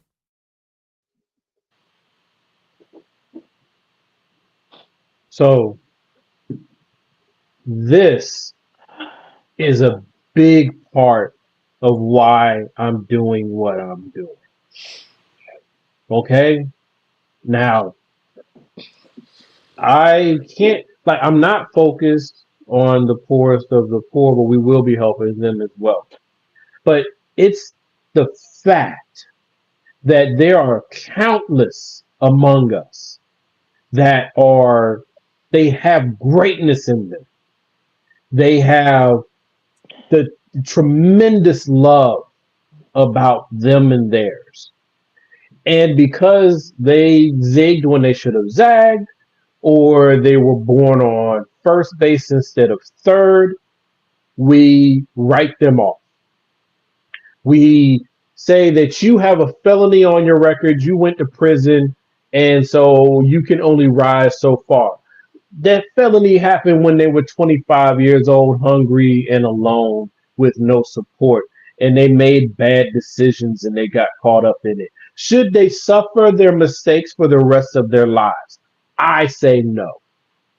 So that is where you look at families like this, and they're not hard to find, folks. What you'll find if you go to the places where you pay for your rent by the week, if you go and you see the trailers up and down the different communities, that is where you will find your seniors who were unable to properly afford retirement.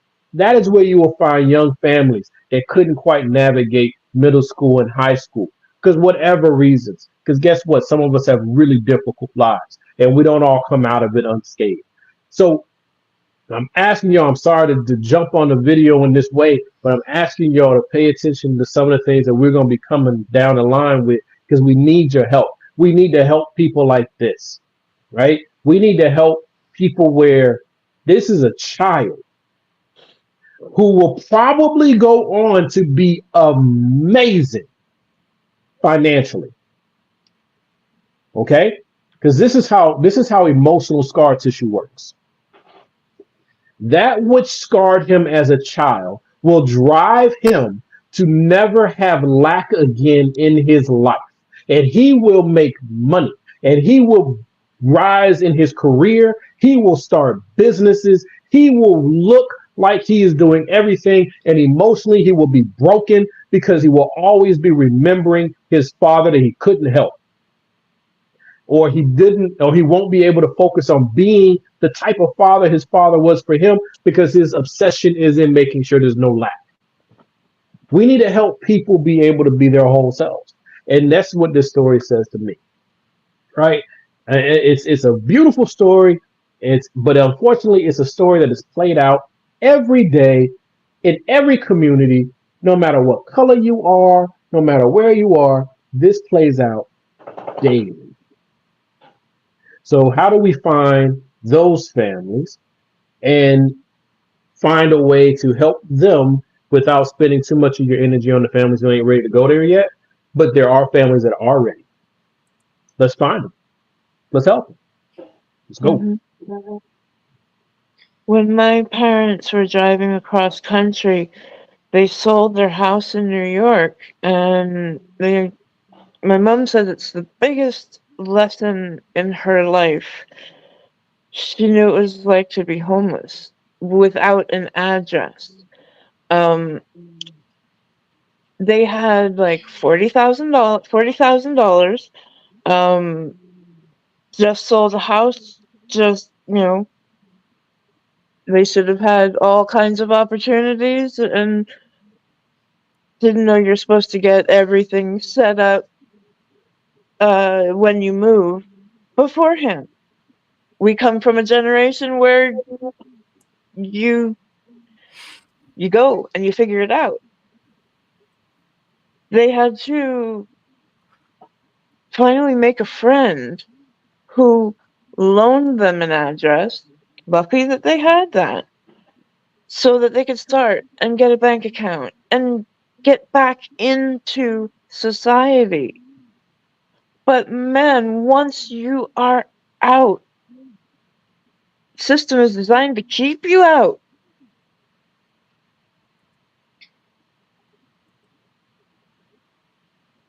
And I would stress it even further in that, like, I agree that the system is designed in such a way because it punishes those who do not conform. It punishes those who are not able to adapt fast enough.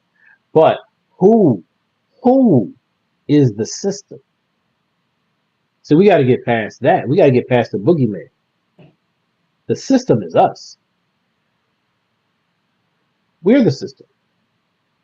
We're the government. We're big business. We decide each and every day as individuals what level of accountability we will exert on ourselves for the systems that we play a part of. But we do not have people thinking,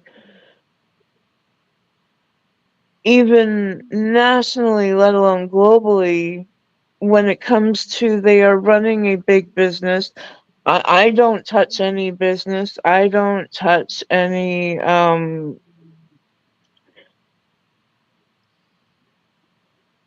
lawmaking. Let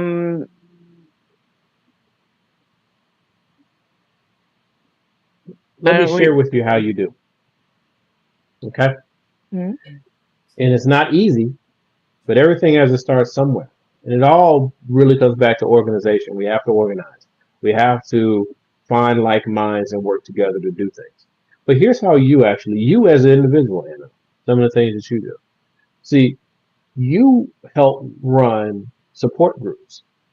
Mm-hmm. And you're a vocal advocate for members of your community who are dealing with Lyme-borne disease or who are dealing with mobility issues or are dealing with chronic issues.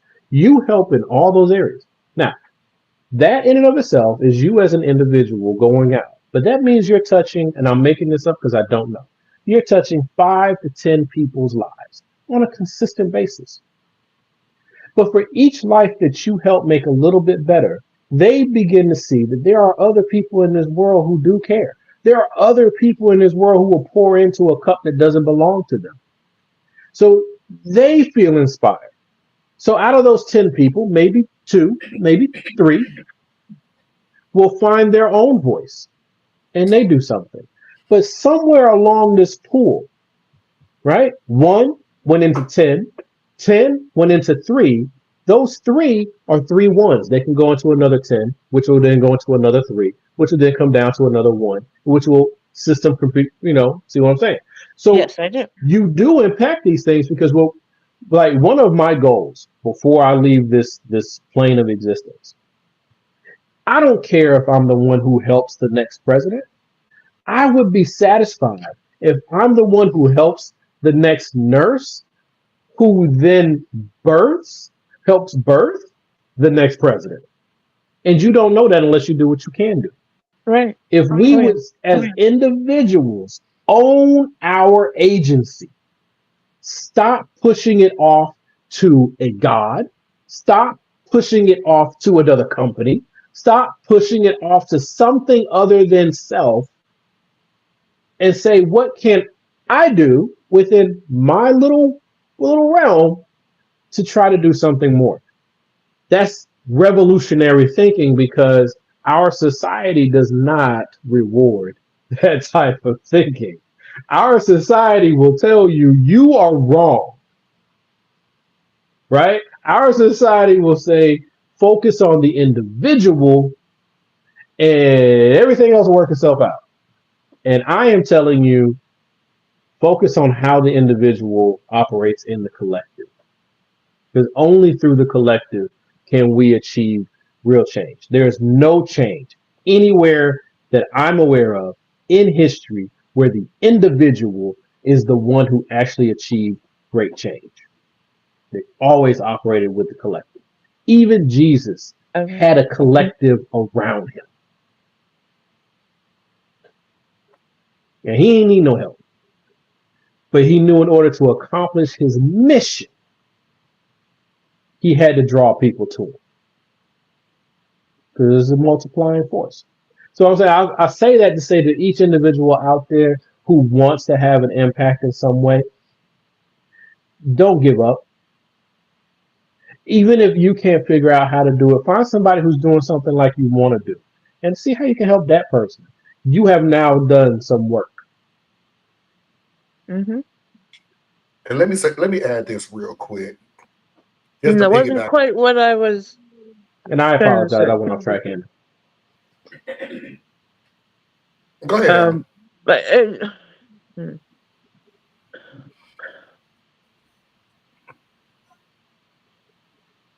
we are the nation. We should be the government. I don't feel particularly represented, even though I keep in very good contact with my senators, my rep. I'm in better contact with my local representative in the state Congress, but people out there do not often see the web that it is that we weave and walk through, because we are, just like you said, connected to each other, and people are watching what we're doing all the time.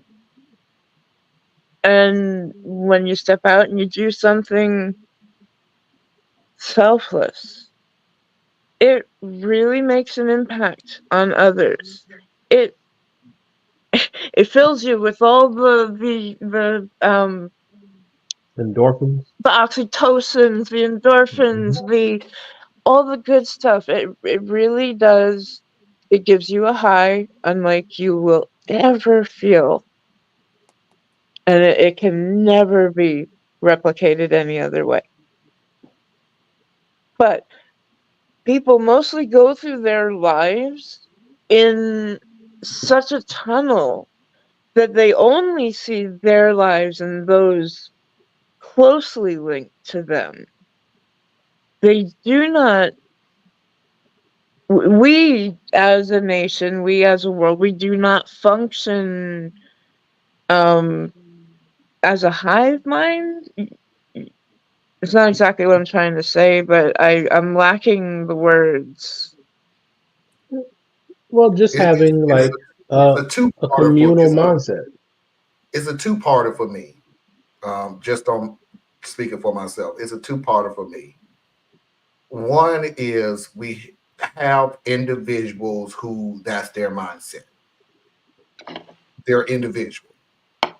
What is it going to happen that's going to affect me and mine? But sometimes you what don't have room for anything else. I yeah, get that. that's true. I got to step away. I'll be right back. I'm listening Okay. though. Okay. The second thing that I want to make clear that I have an issue with, and I've always had an issue with this, and we have brought it up on this show on different subjects.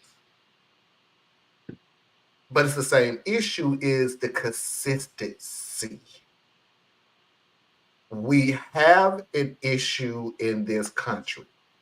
Your government, your United States government is known for knowing that the issue that is going to happen in government of something that you do not like that they are going to do,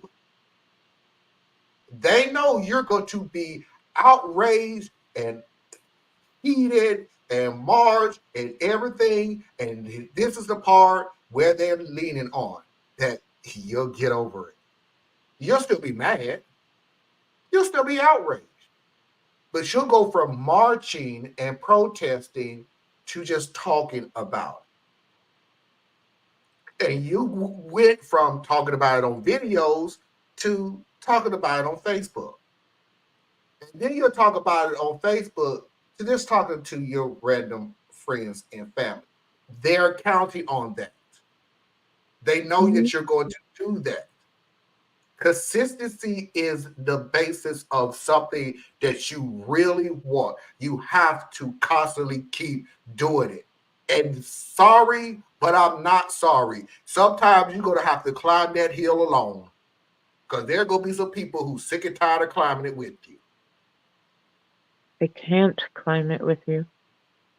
That you're going to have to do it by yourself.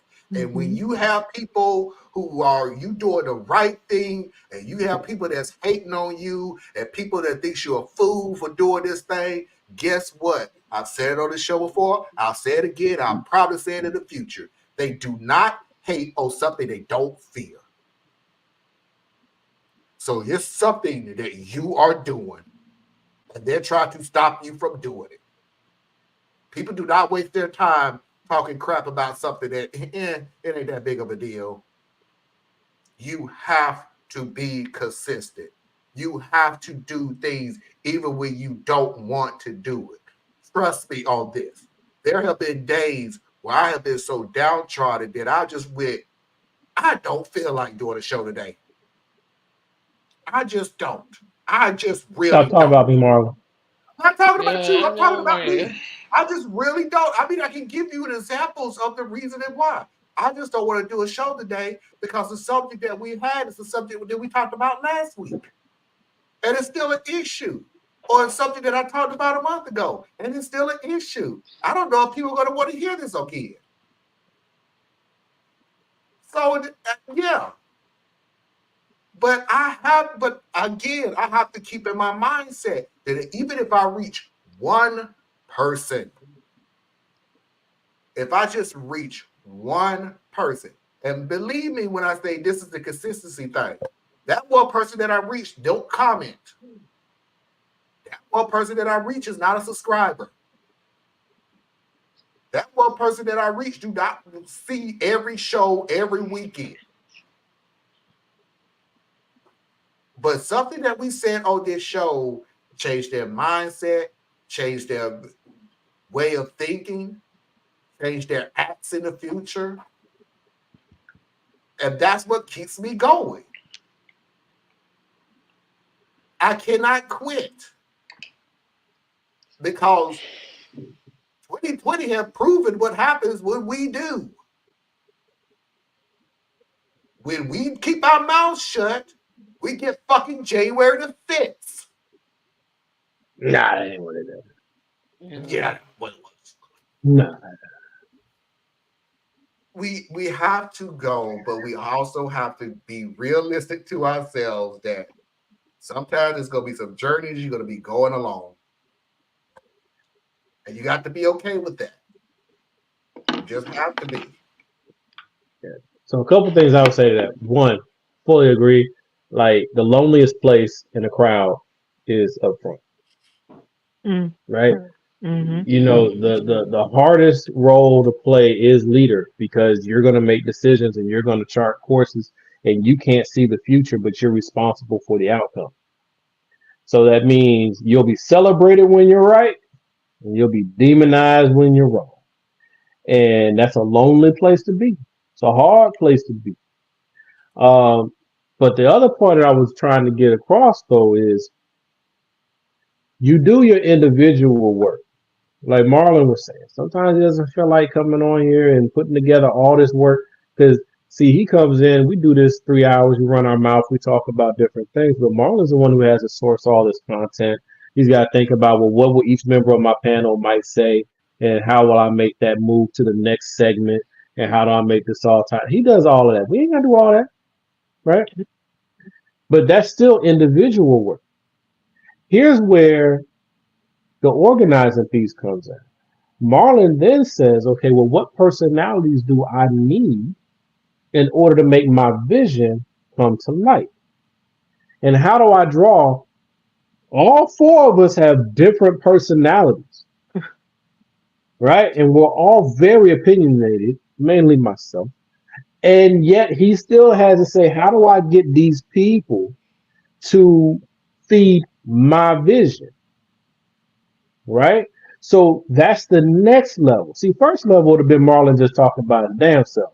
Second, second level is having these different personalities and being able to keep something going for 3 years. That 3 years ago we didn't think it was just a couple friends getting together to run our mouth, right? But then the next level is when you start saying, okay, well, how do we feed into each other's projects, which is one of the things that he's very active on. And then how do we grow beyond that? So that's where I was trying to get at is like, yes, do your individual things, people. Don't be discouraged. You will be discouraged. And when you do get discouraged and you want to stop, it's okay to stop. You ain't punching no clock. Okay? Run hard, take a break. But if it's your passion, you're going to have to get right back out there and run again. So whatever you going to say, I'm not doing this no more. Okay, fine. Don't do it no more. Don't do it. Tracy, you had that conversation with me before. Well, Tracy be like, I ain't doing this no more. I'm like, well, then don't do it no more. Because I know what's feeding you is going to push you right back out there. You're going to keep going to work. So when you're tired, take a break. When you're energized, burn that energy. But what I was getting at is that next piece, which is how we organize. So like what Anna was sharing, and I apologize, I misinterpreted what you were trying to convey, is I was talking about the organizing side of it, right? Because the things we do as individuals has impact on people that we may not even know we have impact on. But if we can get that to build into various communities and be okay with the communities that we build not even being a part of it, you won't even be the head of this community you're building. You spurred the idea in someone else who is better at it than you to go and build the community, and they run a whole nother way. And ain't nothing you would ever do, because guess what? If it was how you would do it, you would have been done it. But you still encourage, you still inspired that thing that's still doing the good work. So I just want to leave everybody encouraged. And, we got a lot of stuff that besets us on a constant basis. And you will be discouraged. You will be beat down. I know me, I wrestle with it all the time, what we call imposter syndrome, right? I know I'm intelligent. I know I have a viewpoint that a lot of people don't have. And yet I don't feel like I'm the one who's the best person to say anything about it. So I don't.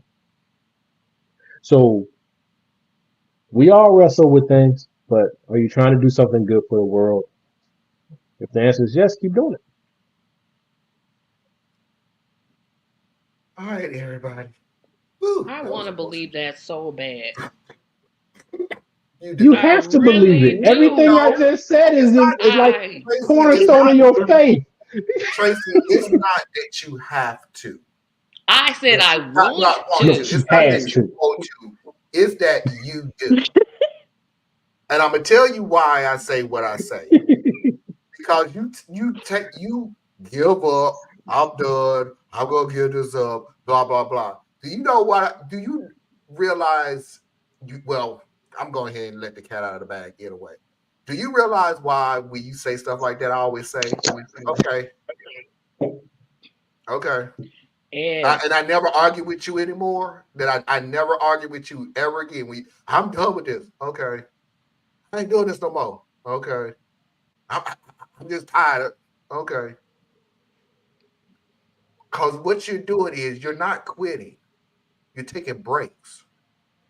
You're Yep. Because refreshing 2 weeks later, Tracy is 2 leading a weeks march. later, you're I right haven't back taken a doing it. month. I A have not month later, taken a doesn't whole matter. 2 weeks month. later, a month later, whatever, you're taking a break to recharge.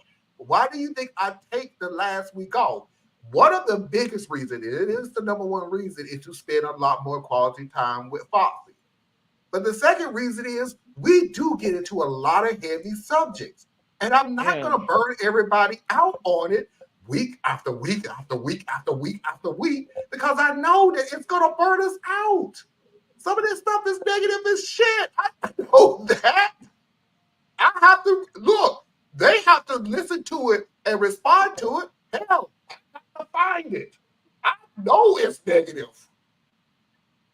Well, some of that You're stuff you taking picking and breaks, choosing. Tracy, but you're not quitting. And you'll be right back. So go ahead and say what you want to say so I can look at you and All go, I okay, said we can was move on. I want to believe what Thea is saying. I really do. But Okay. some Can you days, can you expand? What specifically do you want, but do you see not able? oh, So oh, listen. Oh, Tracy. I'm sorry. You said Tracy, not these. What's wrong with um, my hair? I'm sorry.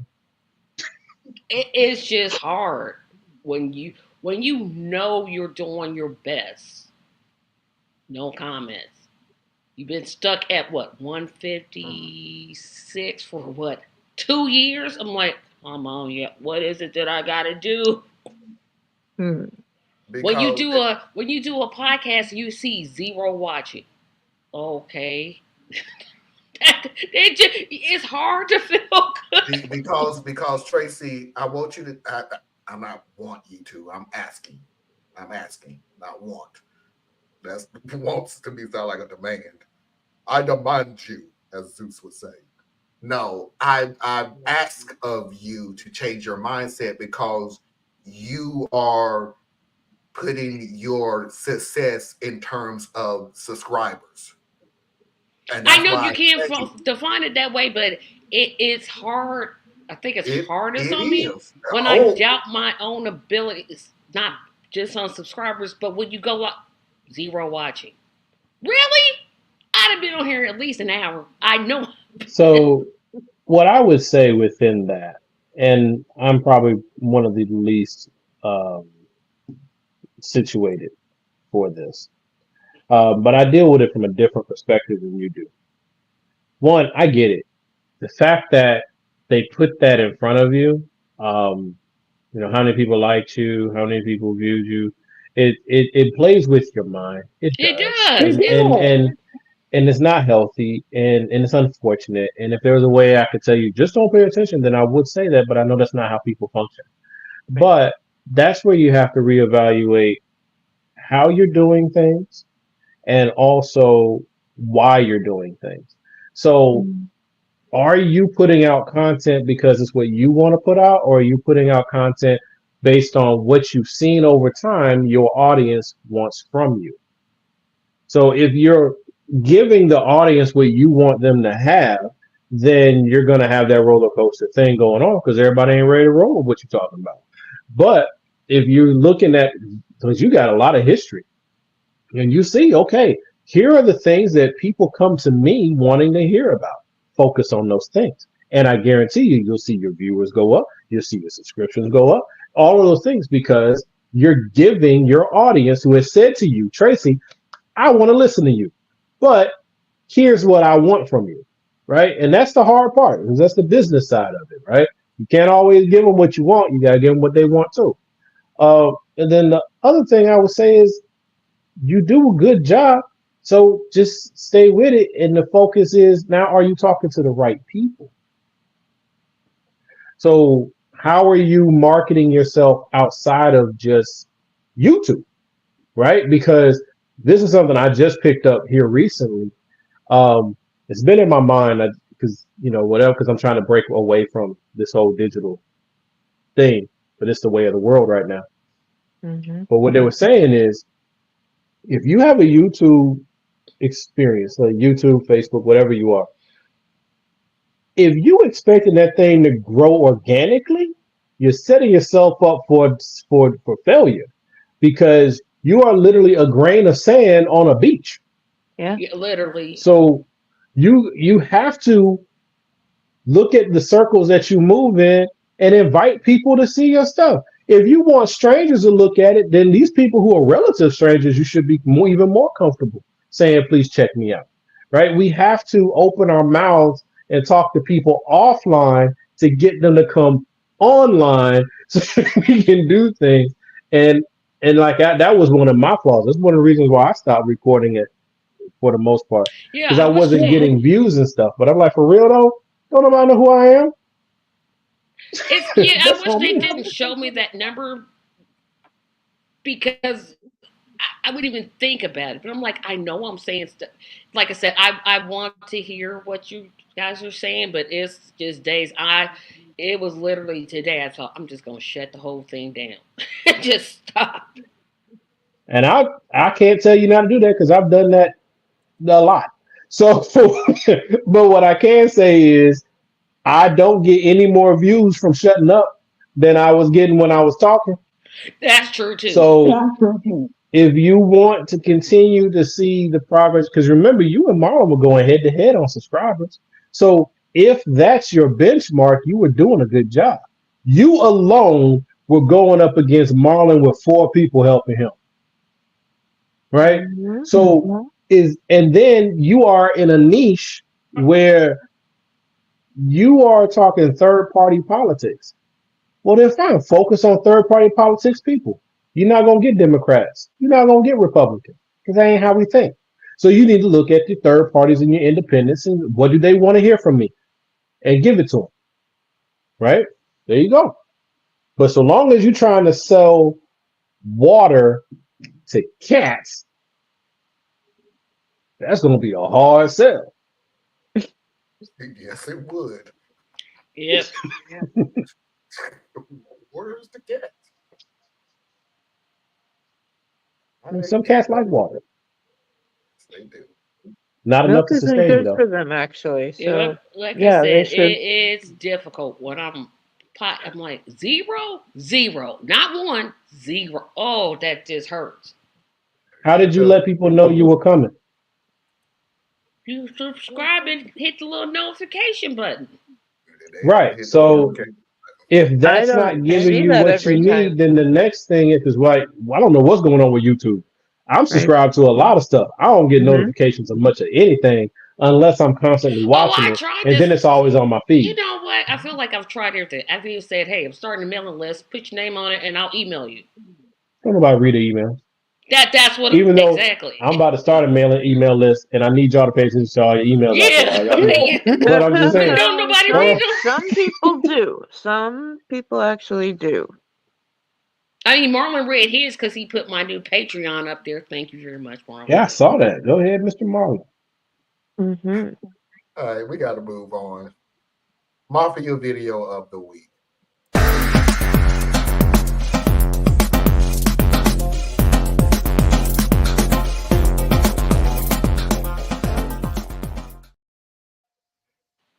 The Mafia video week is from me. I do have a whole bunch of Mafia videos of the week emails that I got to sift through real quick, but I was lazy today, so I just decided to pick one for myself. Use lying, Hannah. I just got lazy. This is literally one of my favorite stories. And I submitted something too. Yeah, I admit it. Yeah. Yeah. This is one of my favorite stories. Sometimes you need to stop messing with grandmas, Theas. Sometimes you're just going to have to stop messing with grandmas. Lock them up. My grandmother has Alzheimer's, so she often doesn't know where she is or who's with her. I know for a fact that she has no idea who I am. Therefore, I make an effort to call her grandma multiple times in any sitting or activity we participate in. Recently, I noticed she needed her hair and nails done as the color in both those areas was fading or chipped. So I made an appointment with a family member who owns a beauty salon and took her there. Normally, customers are those waiting for someone sit in the front area and rarely accompany a person they came with inside the actual salon floor. So I understand why assumptions were made, but still, don't mess with my grandmother. I was on the salon floor with my grandmother, sitting in a seat in front of her while my cousin colored her hair. I was there to make sure to keep her calm and engaged while her hair and nails were being done. She was telling me the same story she told me 10 times in the last 10 minutes, bless her heart, when I felt someone behind me. Now, we were in the farthest corner of the room, not near a bathroom or wash station, so there was really no reason someone should be behind me. My grandmother stops talking and looks behind me. Grandma, chipper as ever. Hi, are you another grandchild? No, I'm not. And why are you not working? There's a line over there. Me, upon realizing that she's talking to me, say over my shoulder, I don't work here. Now I can't believe that. You're on the floor, which means you work here. She talks to me condescendingly, and I don't take that sort of tone well. Neither does my grandmother. In a moment of clarity, I watch that bright, chipper smile fall and a glimpse of my brainiac grandmother peek through. I shoot a warning glance at my cousin, who is pursing her lips to keep from laughing prematurely. Well, by your own logic, my dear, you must be a worker. Go get me a new Coke, would you? That's a good honey bunch. Karen starts sputtering and my grandma laughs. The chipper look returns to her face and she says, Hi, are you one of my grandchildren? As Karen stomps off in her loud high heels, my grandma turns and says loudly, I guess not. My grandchildren are not Oh my god, I love my grandma. I don't know where the Karen went. I wasn't really paying attention after that. This story was painful and nice at the same time. It's painful, but dang. Because that Alzheimer's going to make me think of my daddy. Y'all need to leave these grandmoms alone. I'm telling you, it's Alzheimer's right now is still being studied. But I've seen videos of Alzheimer patients. One sticks out so vividly. Like, she's in a nursing home now. She's in a nursing home. But she can sit there and sing a lullaby. Not a lullaby that we all know, anything like that, because I've never heard this lullaby before. And her granddaughter is with her, and her granddaughter look like she's her mid-20s. And the grandmother can sit there and sing the lullaby that she remembers singing to her grandchild when she was a baby. It is... Music is often the way you can still connect to a mind that doesn't connect very well. Yep. It's one of the closest connections to the soul.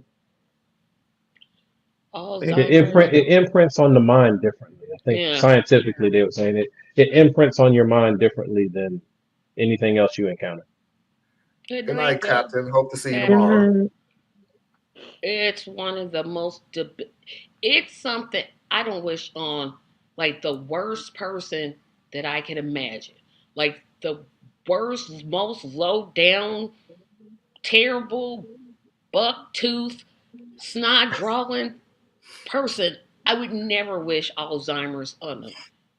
It's a slow death.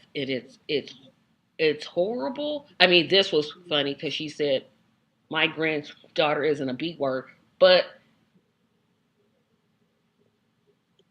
it's funny. It's mostly So sad to bad. me because I think about what Alzheimer's does, and being Mhm. a caregiver to somebody who had it. That's pretty much all I can think about.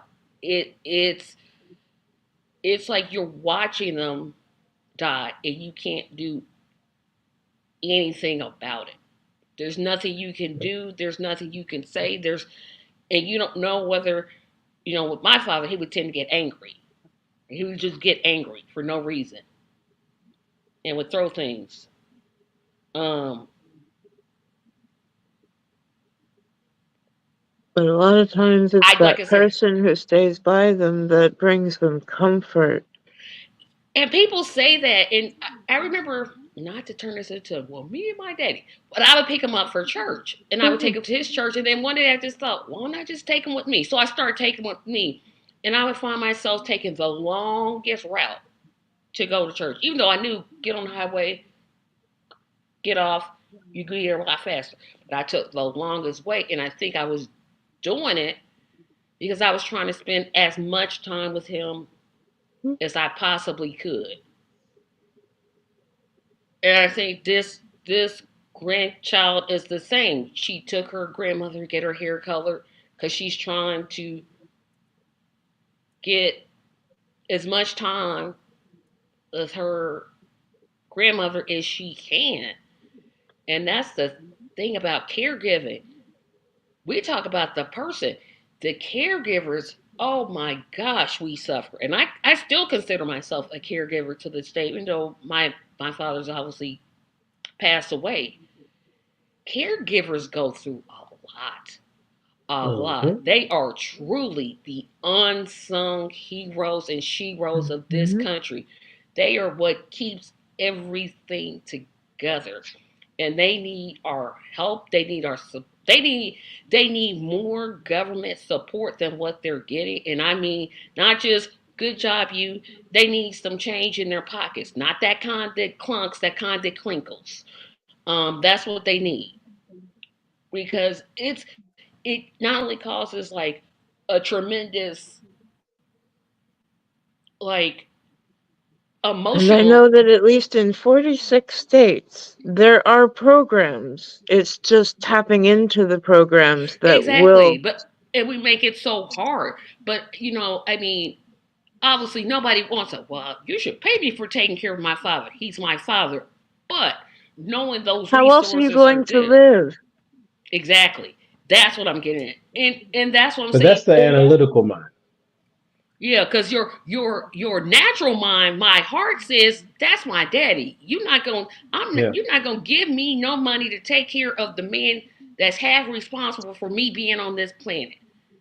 That's Yeah. Because Anna, Tracy Wood. I agree with you. I agree with you, But Anna, 100%. I know, I know. But it's hard when you like. For me, it was hard to kind of tap into those resources until I had to, because I'm like, that's my daddy. That's my dad. I His get it. blood is in my body. That's my daddy. That's my surname, right? That's who I get my surname from. Hmm. You're not going to pay, you are not going to pay me. But we need to switch that mindset because the government is out here taking care of corporations and they not sitting here flipping them. So we need to kind of flip that and be like, okay, we need caregivers need more financial support than what they're getting. Definitely need emotional support. Definitely, definitely, Hmm. definitely, definitely. That's why I also But run a caregiver support group. yeah, because it's hard. Even though I don't caregive anymore, because I'm not gonna let myself get to that point anymore. Once a caregiver, Yeah, once a it caregiver, stays always a in caregiver. your. It's Yeah. there because I see Hmm. people who give up their whole lives. I mean, Hmm. no movies, no dinners, no friendships, no no nothing. friendships, no nothing. You can't call Relationships. because you're Yeah. always on the phone. I can't call my friends. I can't say, "Hey, I'm feeling down." Well, you should feel down. Your father's got Alzheimer's. Well, I know he's got Alzheimer's, but I'm still feeling down. Still a person. Yeah. And that's the other thing too. Like, and I'm speaking from the outside of it because my closest attachment was when my great grandmother, she passed away. after dealing with Alzheimer's for many, many years. But it's what has permanently imprinted on my life. And then having loved ones who need chronic care and things like that have made this stuff really crystallize for me. But one of the things I would like to present into the argument as well is yes, we need to care for the caregivers. Um, and that's not just financially. We need to do financially, but not just financially, but it's time. It's just allowing them to detach for a while. You know, if you're running a race, you know, there's a reason why the relay race they hand off a baton because it needs you to run hard for a period of time. Then I need you to stop, right? And then next race, I need you to run that leg again, right? Right. But and then on the other There side are as well, tools that are needed as well, and Yeah, and you know what? depending on Yeah, and caregiving. I'll say it is not for everybody. Everybody no, it's cannot not. be everybody. Let me. I don't know why God said, "Okay, Tracy, you." Twice because I took care of my mother when she was sick and I took care of my father when he was sick. Like twice I've had to do this. And I'm like, Lord, no more. I can't. I won't. Nope, nope, nope, nope. Yeah. But that's just But it, though. You, that's you. Like we had this conversation once before, where it unfortunately falls on the same one or two people in the it's family almost that's over a yes. and yeah. It's over like and well, over, you right? you did such a good job. No, I'm not saying I won't be there to support you, but hey, can I go to the can I take a trip to just the grocery store around the corner and you watch it for a couple of minutes while I just just let me breathe and the things I mean we need to not only do the caregivers need support, the families of the caregivers that don't want to do nothing, don't want to be bothered with it, don't want to and want to offer their little 2 cents, they need to. They're the ones that I really feel like need training because they have no clue, just no That's, clue. but isn't that an outcropping of like everything that we deal with individually is literally just a small subset of bigger models, right? So the family, you have one or two people that we rely on to be the caregiver if such things should occur. And then for those who say around you, well, we'll help you out and just let me know what you need, right? But what they're saying is, yeah, they truly do mean it, I think. But when it's time to act on it, They're gonna be like, it oh, doesn't, well, right? I forget. Because Well, now I it needs should to did fit into their schedule. their schedule, right? Their Yeah. convenience factor. And I'm not saying that to demonize them. I'm saying this is what happens. There In are Yeah. life. a few people in a family that will always rise to the occasion every single time. And that's just who they are. Yeah, I That's what think they are. right. I think that was But the hear me. big. Oh, go ahead. I'm sorry. Go Go ahead. ahead. Go ahead. No, well, I was gonna say the biggest difference is when I was taking care of my mother, it was just me. When I was taking care of my father, it was me and our siblings. So it wasn't just me, although I was the one taking Sure. him to church because I that whole story I shared. But it's a difference when you say, I feel like if you're not gonna take care of the person, don't do that. Well, call me if you need. No, no, no, no. That's not what you should be saying. You should be saying, hey, do you need an hour? Do you need me to come over and do this? When do you want me to come up? That's what you should be saying. Not this whole, well, I'll help any way I can. No, I don't, no. Don't But do I would counter or also say that it's even deeper than that. Because what happens when someone does say, hey, Tracy, what do you need? Our ego and our sense of responsibility and our commitment to that which we do will rear its head, and our response will be nothing. And instead of saying, I need you to come and watch dad so I can go to the grocery store, or I haven't had an opportunity to just be, and I just need like You maybe need 2 hours, 3 hours, yeah, right? 3 hours. Let me Or get 3 hours. hey, I know you're busy, but I'm tired. if you can't personally come, here's what I would need for us to do, right? So let's get together. Can you I'll be the prepare one some who's here food? doing the day-to-day thing. But every month, can y'all put together like $50 every month, each person? And what I will use that for is once a month, I'm going to have someone come in and do all the cleaning. Or once a month, I'm going to have a CNA come in to help with some fine tuning and things like that. Like we need to have those discussions, but we don't. So what happens is the strongest member of the family just gets called on to be strong. Yeah. And Carries then it on their back. Yeah. but then they resent the rest of their family for not helping out. But the reality is, and this is a nuanced conversation, y'all, the reality is you trained your family not to help you. So you can't be mad at them for doing what you train them to do, but we will be mad at them because we know we need. But And that's the critical flaw of the strong person. But here's where I'm gonna have to disagree with you. Things come back. You know what? That's what it is that you just described. It's called pride, and the Bible says that pride comes before the fall. That's what the Bible says. Yeah. In other words, your pride, if you let it just you do nothing's wrong. No, it's up to you. Can't nobody read your mind. Nobody can read your mind. You need to speak up. I get what you're saying. I'm not arguing what you're saying on the outskirts, but that's a prideful spirit to say, because I wasn't that person. I just wasn't. You ask me what I need, I'm gonna tell you, hey, I need you to come over here for an hour or two so I just, just drive around the neighborhood for a good. I'm just not that person. I'm gonna tell you exactly what I need, when I need it, how I need it.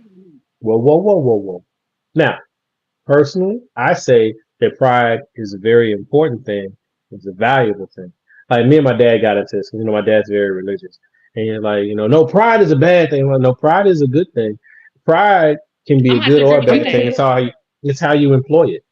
It's all how you employ it. Because pride will allow you to stand up for when someone challenges your faith. Pride will allow you to reject people who are pushing against you, and you're saying, no, I know I'm right. I don't have to entertain your weirdness. I know I'm right. That's pride. Some people will say that's belief, but your belief is actually part of your pride. So sometimes your pride helps you. Sometimes your pride hurts you. The difference is discernment, and the Bible also speaks about discernment, right? True. So when I was saying about that is like, and not to use as an example, because this is something you and I share, because I'm very much guilty in this, Tracy. But like in that, you said, no, my pride wouldn't get in the way of that. If I need help, no. I'm going to pretty much say, help me. Yep, right? Hey, here it is right here. Y'all can cash at me $20 at $ Tracy Media 74. I'm telling you right now. I'm telling you. But sometimes when you go through things and you will mention that this is what you're going through, you don't want the help. Not that you don't want the help, but you have a hard time accepting the help. It's some people I won't ask for help for because I know how they are. Okay, well, if that's the situation, okay, cool. But so for me, sometimes I like, I need something, and I just can't bring myself to ask you for it. Or I ask you, or I make it known that I need it. I didn't quite ask for it. I just kind of made you know what I was going through. And then when you offer it to me, I'm like, no. Right? So sometimes pride does get in the way, like you were saying there.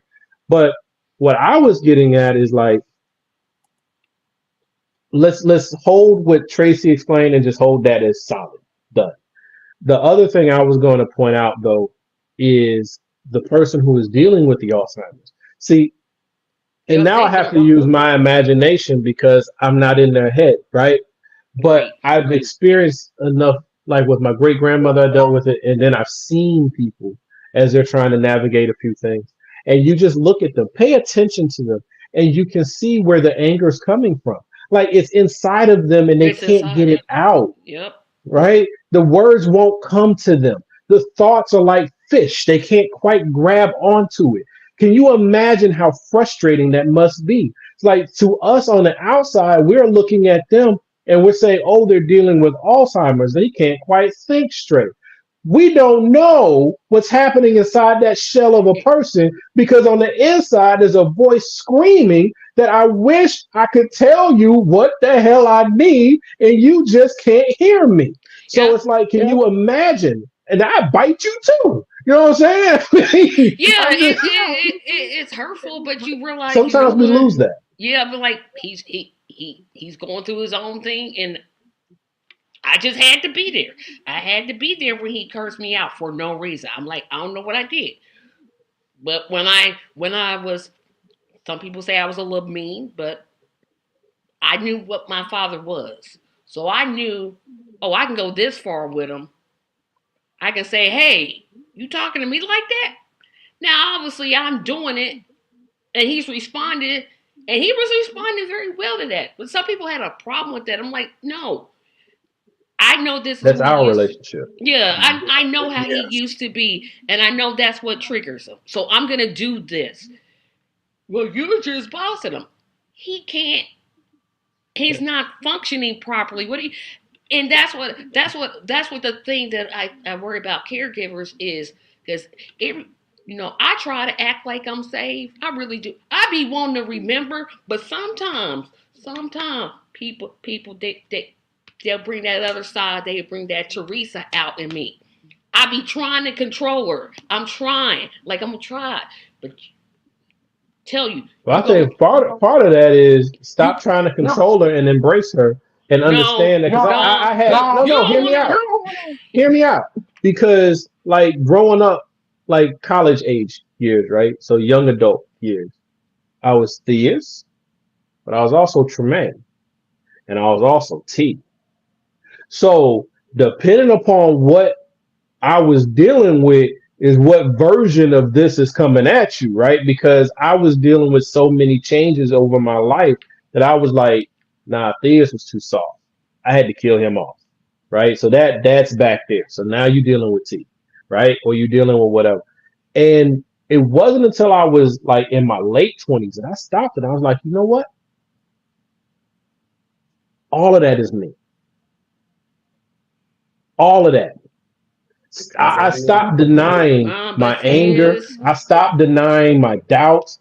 No, all of that is me. Now, what aspect of my personality you gonna get may be triggered by some of the stuff you do, but I own every last bit of it because it's all me. See, because the Teresa part of me will cuss you out, and that's still you. It's still me. If the words are coming out of you don't want to meet Teresa on note. You always want to deal with Tracy. I'm pushing back. I'm telling you because you ain't never seen Teresa. I don't need to, because I try not to trigger that part of you, even though I know I probably got it close. But what I would say is, and here's why I'm pushing back. You don't need to be wrestling with yourself. So if you come to an understanding that Teresa's not a different part of your personality, Teresa is your personality, just as Tracy is your personality. You are all one. And once you grab onto that, I promise you, once you grab onto that and you hold on to that, you will control that. You will control that aspect of you. But so long as you're trying to hold her in obedience, you're trying to keep her locked away. Like, yo, don't make me unzip this, because the other side of me you ain't gonna want to play with her. So long as you're doing that, you're living a double world, and it's hard. It's real hard because somebody's gonna trigger you, and then you're gonna react, and you're not gonna own it. Triggering me. I know I do it, but if you own that whole entirety of you, I promise you, what will happen is somebody will trigger you, and you'll be like, you're gonna respond how you need to respond, but you ain't gonna be like, well, you made me get out of character. Nah, I ain't but one character. You don't want to see Teresa. No, I don't even want to see her. I'm like, oh no. Because my wife is notorious for that. She sit there and call me by one of my other names. And she's like, can you and yes, go get things? Because I don't. My other side is called Teresa, but it's with an H. Just not, it's Teresa. But without the H, that's really Teresa, isn't it? I don't know. Anyway, let's move on, everybody. And how come when we put now that I'm on this pot, remember, y'all, Cash App $20 to $Tracy Media 74. I will not resist any gift. None of them. I will gladly take them. Foxy's videos of the week.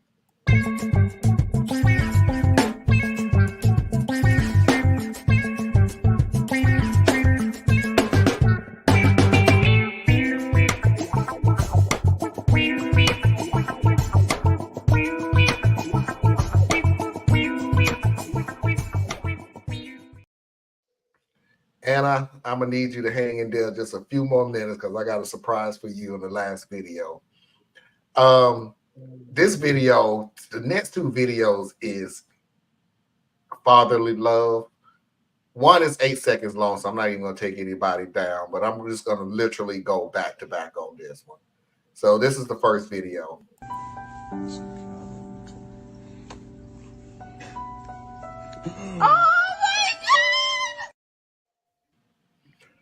Oh, that was so. I missed what happened.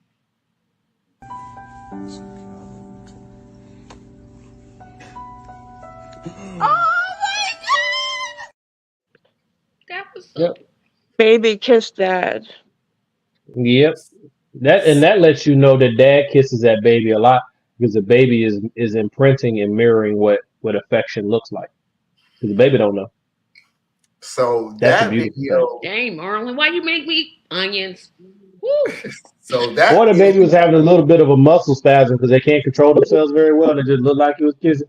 And it was really more like, what happened? You know, could be one of those. Stop it. Even I'm like, dang. Or it's a baby cannibal and it was just tasting them. I can't do it. I got to move like, what? Even me, the least likely person to hold a baby was sitting here trying not to cry. So that video leads into this video. They need to work on that, right? Yes, okay. Did you understand it though? No. Okay. All right. Huh? Oh, not this one. This is the grand finale of this. Yeah, that's the last one. That's what I was wondering. I don't know what they're gonna do next season because they did some stuff this time. Exactly what I was thinking. Oh yeah. Right, don't bring that in. You know what I'm saying? Don't do the same stuff. You know what I'm saying? Yeah, I think that. Yeah. Like go somewhere else with that, but don't bring it here. You know what I'm saying? Yeah.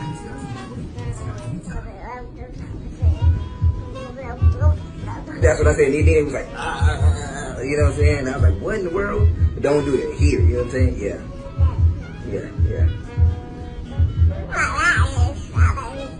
Really? I thought the same thing. We think a lot alike, huh? Oh, that's crazy. Right. Oh, dang. I'm sitting here and got baby fever. Oh, dang. You came Tracy. Woo-hoo-hoo.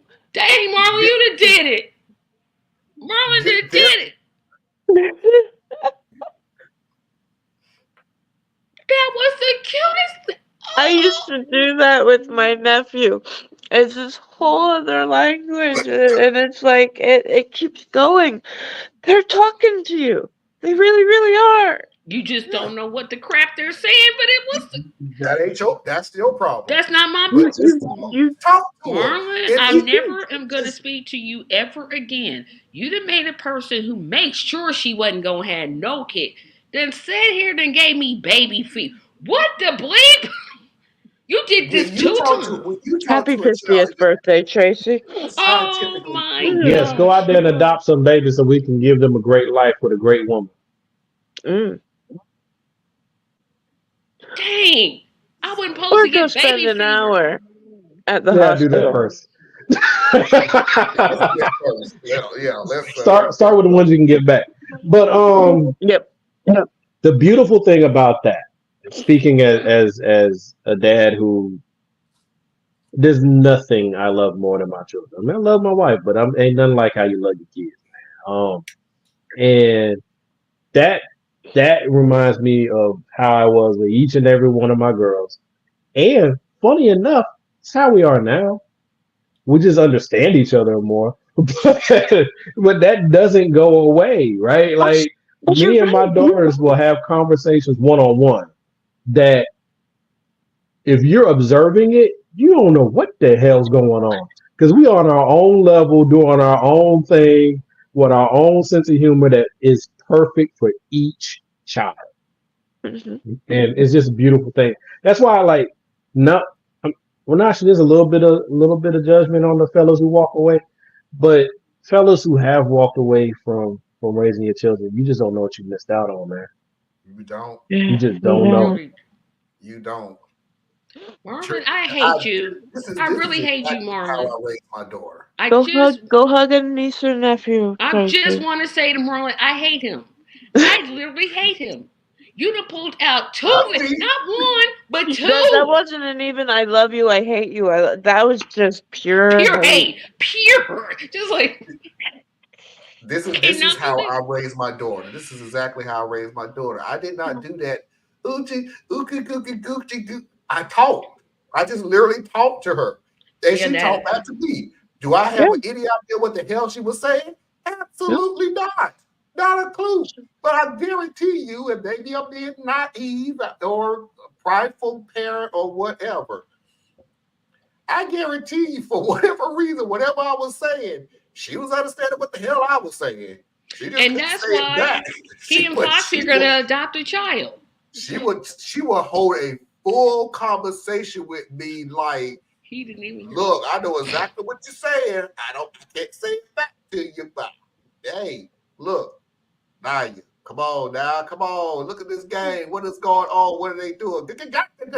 And she get as mad as me, and she'll get as frustrated, and she'll get, and I just talked to her. It was something else.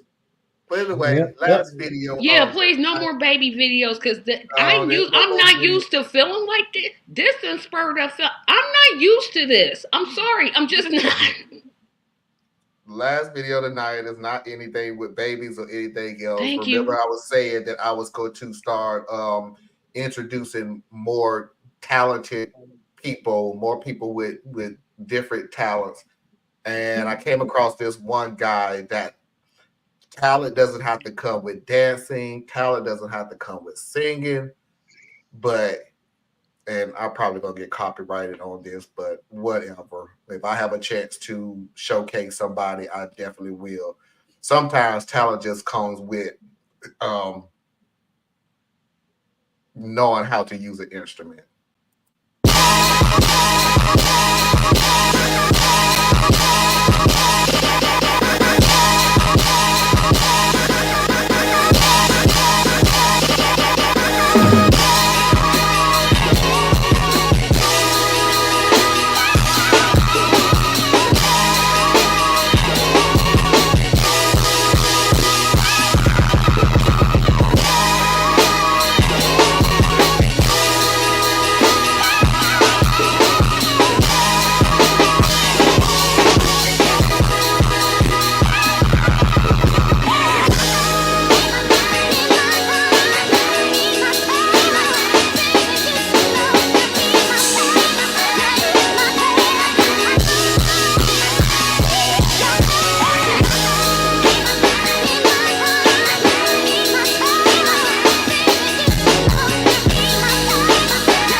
Talent comes in different forms, different fashions, different ways.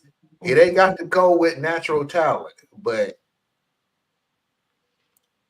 the same way, talk this, please. We're almost done with the show. Don't destroy it. I think Theus and me are on the same wavelength, but here we go. I don't know now. Go ahead. I just wish it wasn't so feedbacky. I was really enjoying it. It just First thing I would say. Trevor was a little hard. I wish he would have. First thing I would say, he wasn't in a professional sound studio. He was sitting inside of a truck, which appears to be a work truck based on the shape of the door. Which means, please, Mr. Employer, don't fire this man for doing music while his ass supposed to be on the clock. So that's one thing I like to call out. Oh, I'm pretty sure he could have been a passenger. Because he wasn't wearing like a jacket or anything. Nothing to say he was at passenger, driver, it don't matter. The truck wasn't moving. Your ass was in the truck though. So I'm saying it appears that you were doing this on your job. Could be your lunch break. I don't care. But here's the thing. Why is it in the truck with you, right? So that means, but here's what it speaks to though. Passion. This is a young man whose passion is such that I don't care where he's at, music is what he does. Yeah. Right? Yeah. So these are the situations, once again, feeding back to some of my belief systems about collectivism and community organization. We have to find these types of people because this young man should be a sound engineer somewhere. Yeah. This, you know what I'm saying? This young man, like, we always think of the obvious. He could be the next Kanye West. Well, he might be. I don't know. But the other thing he could be is a sound engineer for a TV studio or a movie studio. You know what I'm saying? Or for a university who puts out their own product. There's so many things that what happened? What I do? I messed up. Because Parker said something that literally when you literally said, I hope you not on the job doing this. Baby Mafia, what did you do? At least he wasn't doing an interview discussing his election for city council while on his work break. That is true. Yes. Oh gosh, Parker. Safety vest man strikes again. I thought we was leaving that. We said we was leaving that in 2023. I lied. You said that. And when I say go. I was literally thinking, at least I wasn't doing an interview while on a break. No, but that's what I was thinking about. I was the whole time because it was like, because he was looping the same beat over and over again. So I was good. But I'm like, this is a young man because I think about all the young men, specifically the young men that I know, that's what they do. Yep. Day in, day out, they're mixing beats, they're playing with instruments, they're playing with the synthesizers and things like that. And it's like, there's no, first of all y'all ain't gonna be able to be successful in this. Okay, you stop it. But that doesn't mean that you don't farm that talent. Right. Right? They may never make it to working for Dr. Dre, but they might get to work for MGM. Mm-hmm. Right? They might get to work for Channel 5 News.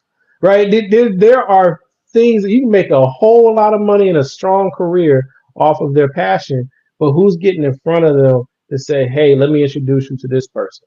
Hey, let me get you this interview lined up so they can see what you can do and see how you might be able to make it work for them.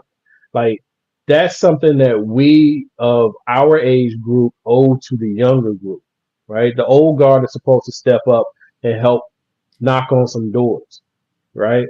So we that's something I think we should definitely look at as individuals, how we can pull those resources. So other than the treble, Anna, how did you like it? Oh, I liked it. It was easy to feel his emotion. It was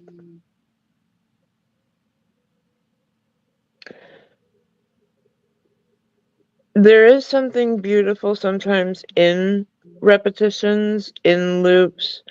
I used to sit beside my brother and his friends as they did exactly that. They sat on this little like Casio that maybe had a 2 octaves, and they would make very simple but looped beats, and then they would be opening up thesauruses and encyclopedias just to not use a word twice, or to really get the cadence or something out there. So even when we are hearing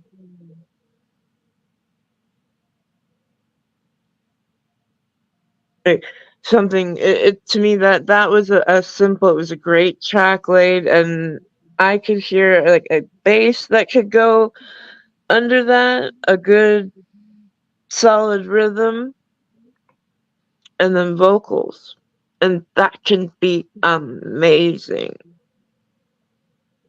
Like his part may be to be a part of the whole. He may not be the star. That's another thing. Music needs its backup singers just as much as it needs its lead. I so much love. I'll clue you in on the type of music that I like. Am I muted? No, you skipped Gangster me. gospel. Or you No. want nobody like no. Gangster gospel. Okay. The one thing that I love about certain music, like when it comes to gospel, I love a gospel group that is very I knew I was gonna forget the word, but that is very dedicated. That's not the word I wanted to use. Harmonizing. That's not the word. They march in Discipline. and Yeah, discipline. Okay, you. I love a very disciplined gospel group. I love that. I love with the harmony that you don't even see coming from a mile away, and they can hit. I love that about a gospel group. Now, when it comes to music like this, I love the fact that you take a slow song and make it fast. And I love when you can take a fast song and make it slow, and it works. The song You that like chopped and screwed? it's like that song that he was playing is a slow song. It's a But what ballad. was okay? I'll wait my turn. It's a ballad song, and he made it sound like something that you could go to the club and dance to, and you wouldn't even know it. Now I say turn down the treble, but I'm saying that because I'm listening to it here, where compared to if you play that in a club, there's not an issue at all. It Not I'm about probably to say sounded Kanye crisp West did and this with beautiful, right? slow jams. yeah. So Kanye and Yeah. Twister when they did slow jams. Remember that? a lot of those songs like that. I love when you can make a ballad into a fast song. I love when you can make a fast song into a ballad. That's talent. Because I always keep saying you can't do that to all souls, and then lo and behold, somebody does it. So it's like, yeah, Marlon, you're right. You could. That doesn't mean it can't happen. You just can't do it. But go ahead, Tracy, so we can get on up out of here. Okay, so I'm about to be the Debbie Downer of the whole group. It's all opinion. The noise, I get his creativity. No, I'm gonna start off with the bad part first and then get to my good part. What was that song? It was just, to me, I just heard noise. I'm just like, okay, could you turn it down just like a whole decibel? Cause I don't know what they were like Well, when I I listen had to to a turn song. my sound down Okay, to. so when I listen to a song, I'm just talking about me, and it's supposedly having words to it, I want to hear the words.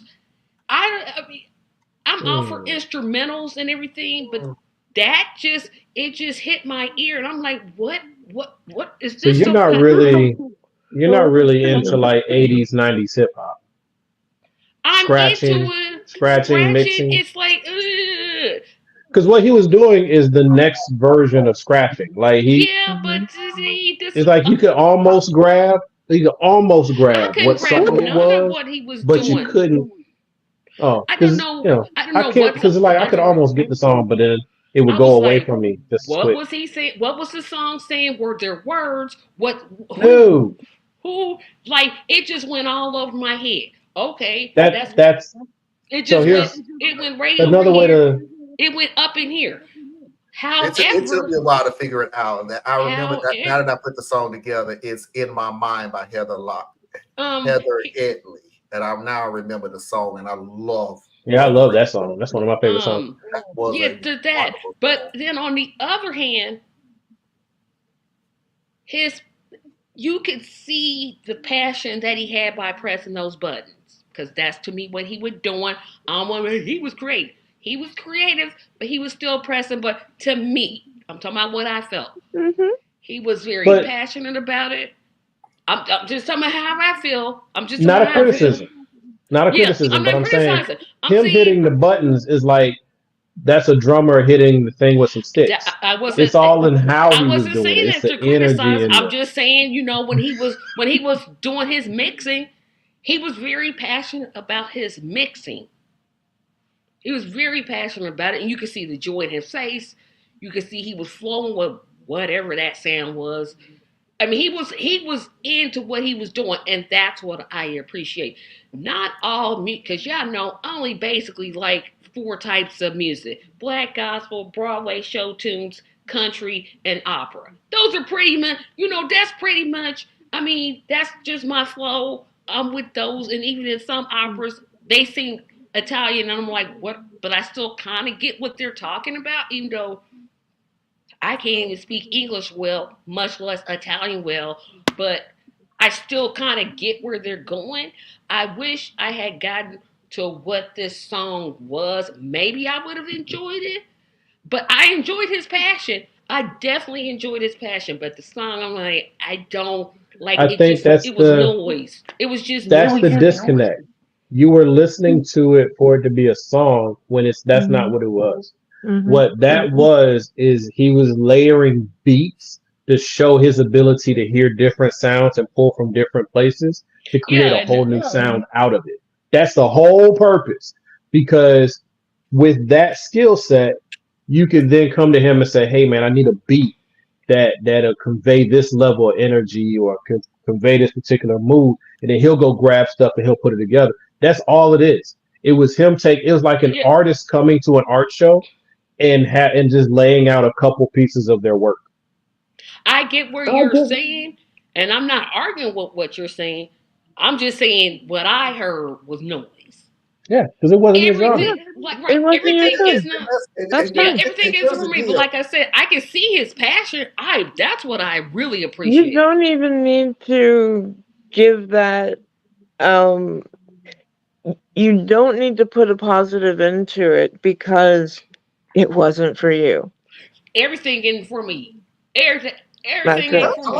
A lot of stuff is not in it for me. You literally minus a half because I do like black gospel. You name four, and I'm like, I'm not gonna sit there and listen to it. Yeah, Marlon Kirk stuff. Franklin. What I don't want to use. But the funny thing about it is, Tracy, okay, I don't like it. And what? Tracy likes what she likes. I like what I like, and the world still spins. I'm Yep. okay with that. There is nothing wrong with that. I You am don't have black, to like and what I love everybody country music. likes. That's right. That's But right. Yeah, I mean, that's an interesting thing. the guy that was playing the guitar last week, I know that's not my type of music. I'm not gonna sit there and buy the album to listen to it. Now but I'm that gonna I sit there would and buy. listen to that dude and go, Yeah, "Oh my God, this dude is playing the guitar where it I sounds would like buy there's that. four If instruments playing." that guy last week released a CD, oh yeah, I would buy it. I'd buy it in a I minute. wouldn't. That's not my type of music. But Right. I would admire the fact that this dude made a guitar sound like four different type of instruments.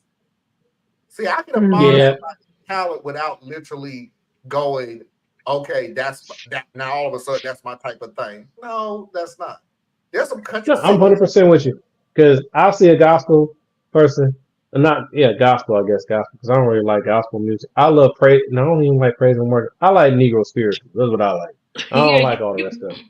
You don't But like Negro you spiritual. don't like the whole. yes, I Yeah, do. you don't. I love Negro I spiritual. spent a full month of Name lift every 3. Wait a voice and minute, singing Marlon. Hold praise on. to that Please month name over with. 3 Negro spirituals. Okay. As I let my mind roll back, then we can go cheap. We can go swing low, and we can always do Jacob's ladder.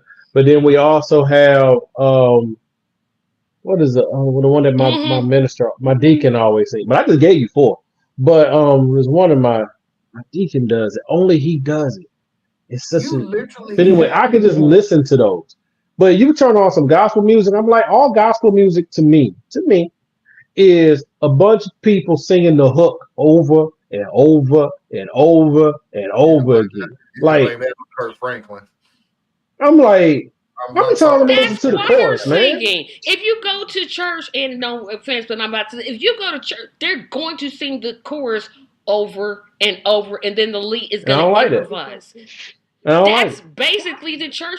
You I got don't to like it. think. I don't like That's sing along songs. This is a big sing along so song. That's you'll just throw kindergarten. away Go in kindergarten. all that Thomas Dorsey did for. Boy, he said, "Damn." Okay, you say that you like Our that God is all an that awesome God. last year during February. He does Hold rain on, from heaven above.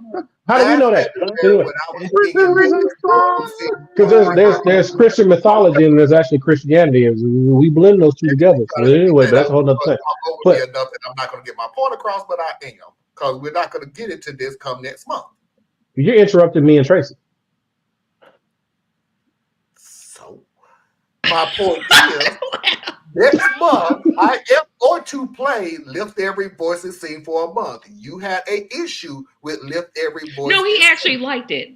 I like that song. What are you Yeah, talking he about? Who did. had None an of issue us with did. it? No, he didn't. I'm I gonna had take no up for issue with that Theus song. this time. No, he didn't. Well, He that's actually was. It was you one know what? That episode where he song was made me cry. crying. What you Yeah, he talking was about? crying one Oh, episode. we were all No, crying.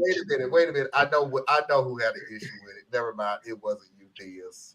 And you don't have to even worry about it because I have to be having it was Foxy who had an issue with it. Well, she don't like the song or something? It's so sad. Suck it up. It was a That's sad not a moment. sad song. That's a What did triumphant you want them song. to sing? No, that's a sad song. It's okay with It's this a country. sad Not to song. me. Treated It's so just like, equally. yeah, we're gonna What rise is up it? above this mess. See you later, boy. Yeah. See, here's the Oh, thing. you a Why guy. it's emotional to me. It's Yeah, emotional to me a because rap the on. actual lyrics, the actual words in the song tell a story. And that story reminds me of my ancestors who I truly believe I owe a debt to, and to my parents who lived it. Right. So that's why that song comes and hits me like that. Kind of like when the right people get to sing and We Shall Overcome. The sound of it brings up emotions inside of me I'm so glad that you will said stir. that. You said the right people. Ooh, cause some of the wrong. But Yeah, that I have a problem. I, like but I still have a problem with the overall message of these songs because they're way too plaintive and they're way too nice. And that's me listening to it and saying to myself, but that's because this is like I don't know, like We Shall Overcome someday. But that the hell? No, I'm mad, I want to right? overcome right Now, now. right? Right So now. y'all heard me say it before. I am good with progress where progress is fixed. But where change is called for, I want change. And I get the emotional stirrings that We Shall Overcome does because what it's basically saying is all trouble don't last for always, dark is before the night, keeps be of good cheer, enemies your footstool, all the sayings and things that we have that help us cope with the misery of our history and our continued fight in the movement. But is that it's that part. Even as a kid, it was that part. Someday. I was like, so I gotta wait to die for things to get better? But they were I ain't only with that. doing, I see those songs because when I was a kid, I'm like, why are they singing them? But that was because they were expressing what they were seeing. and They maybe was expressing hope. I love they it. were expressing hope. So I kind of That's what it excused was. them, like the which I wish Marlon would talk about. Maybe I would. The black actors that worked in some of those movies in the Hattie McDowells and the actors that played in those Mr. type of movies. Bojangles and all Yes, that. those type of movies where they basically just made black people. I mean, basically they took them back to slavery times.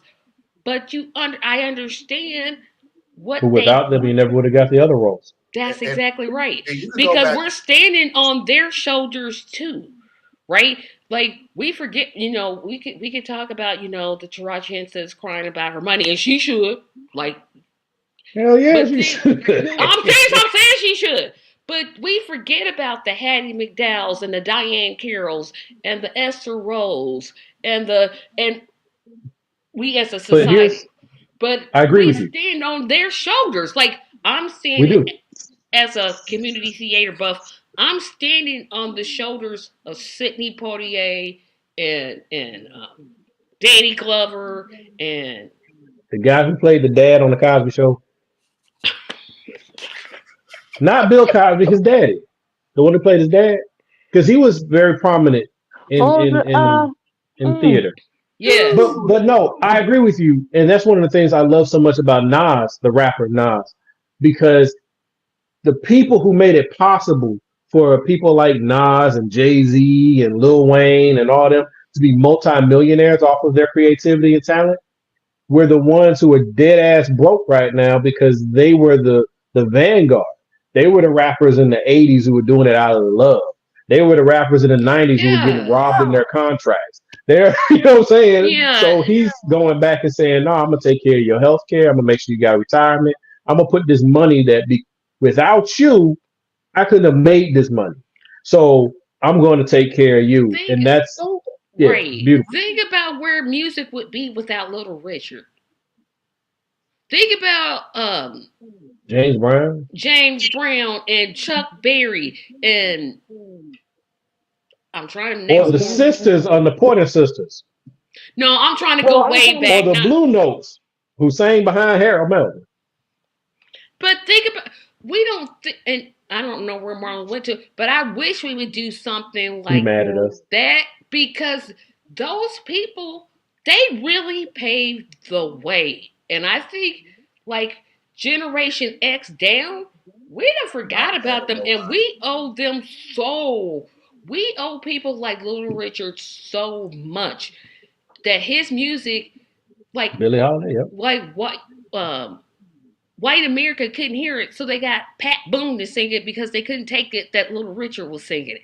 You know what I mean? It's like, but that's where it comes into what you always hear me talking about when I say that we owe our ancestors. Now I can't tell you what you owe, but I owe my ancestors. Yeah, it's like we owe them, right? We owe them, or at least to remember them, and not just during Black History Month. Every day, like every day, we should be thinking. I would think, what would music be like without Motown? Like if you took Motown away from music, what the bleep would we have? Oh, we would have had a bunch of white people singing their songs, but like the music would have still got out there, right? You just had a bunch of little Elvis type creatures running around. But no, I'm 100% with you, and that's why across the board, I live my life in awe and appreciation, and as a living debt to my ancestors. I sincerely do. Yeah. And I stand on that. And when you ask me what I believe, watch what I do and hear what I say. That's what I believe. I take no excuses. I take no shorts. On my good and my bad, that's 100% my faith. Right? I don't get to take it off. I don't get to do a qualifier. I don't do none of that shit. This is what I believe. And I believe that if I do a good job here, when my time runs out, I will be one with the ancestors. And that's what you hear a lot of times from people who move kind of like in my community.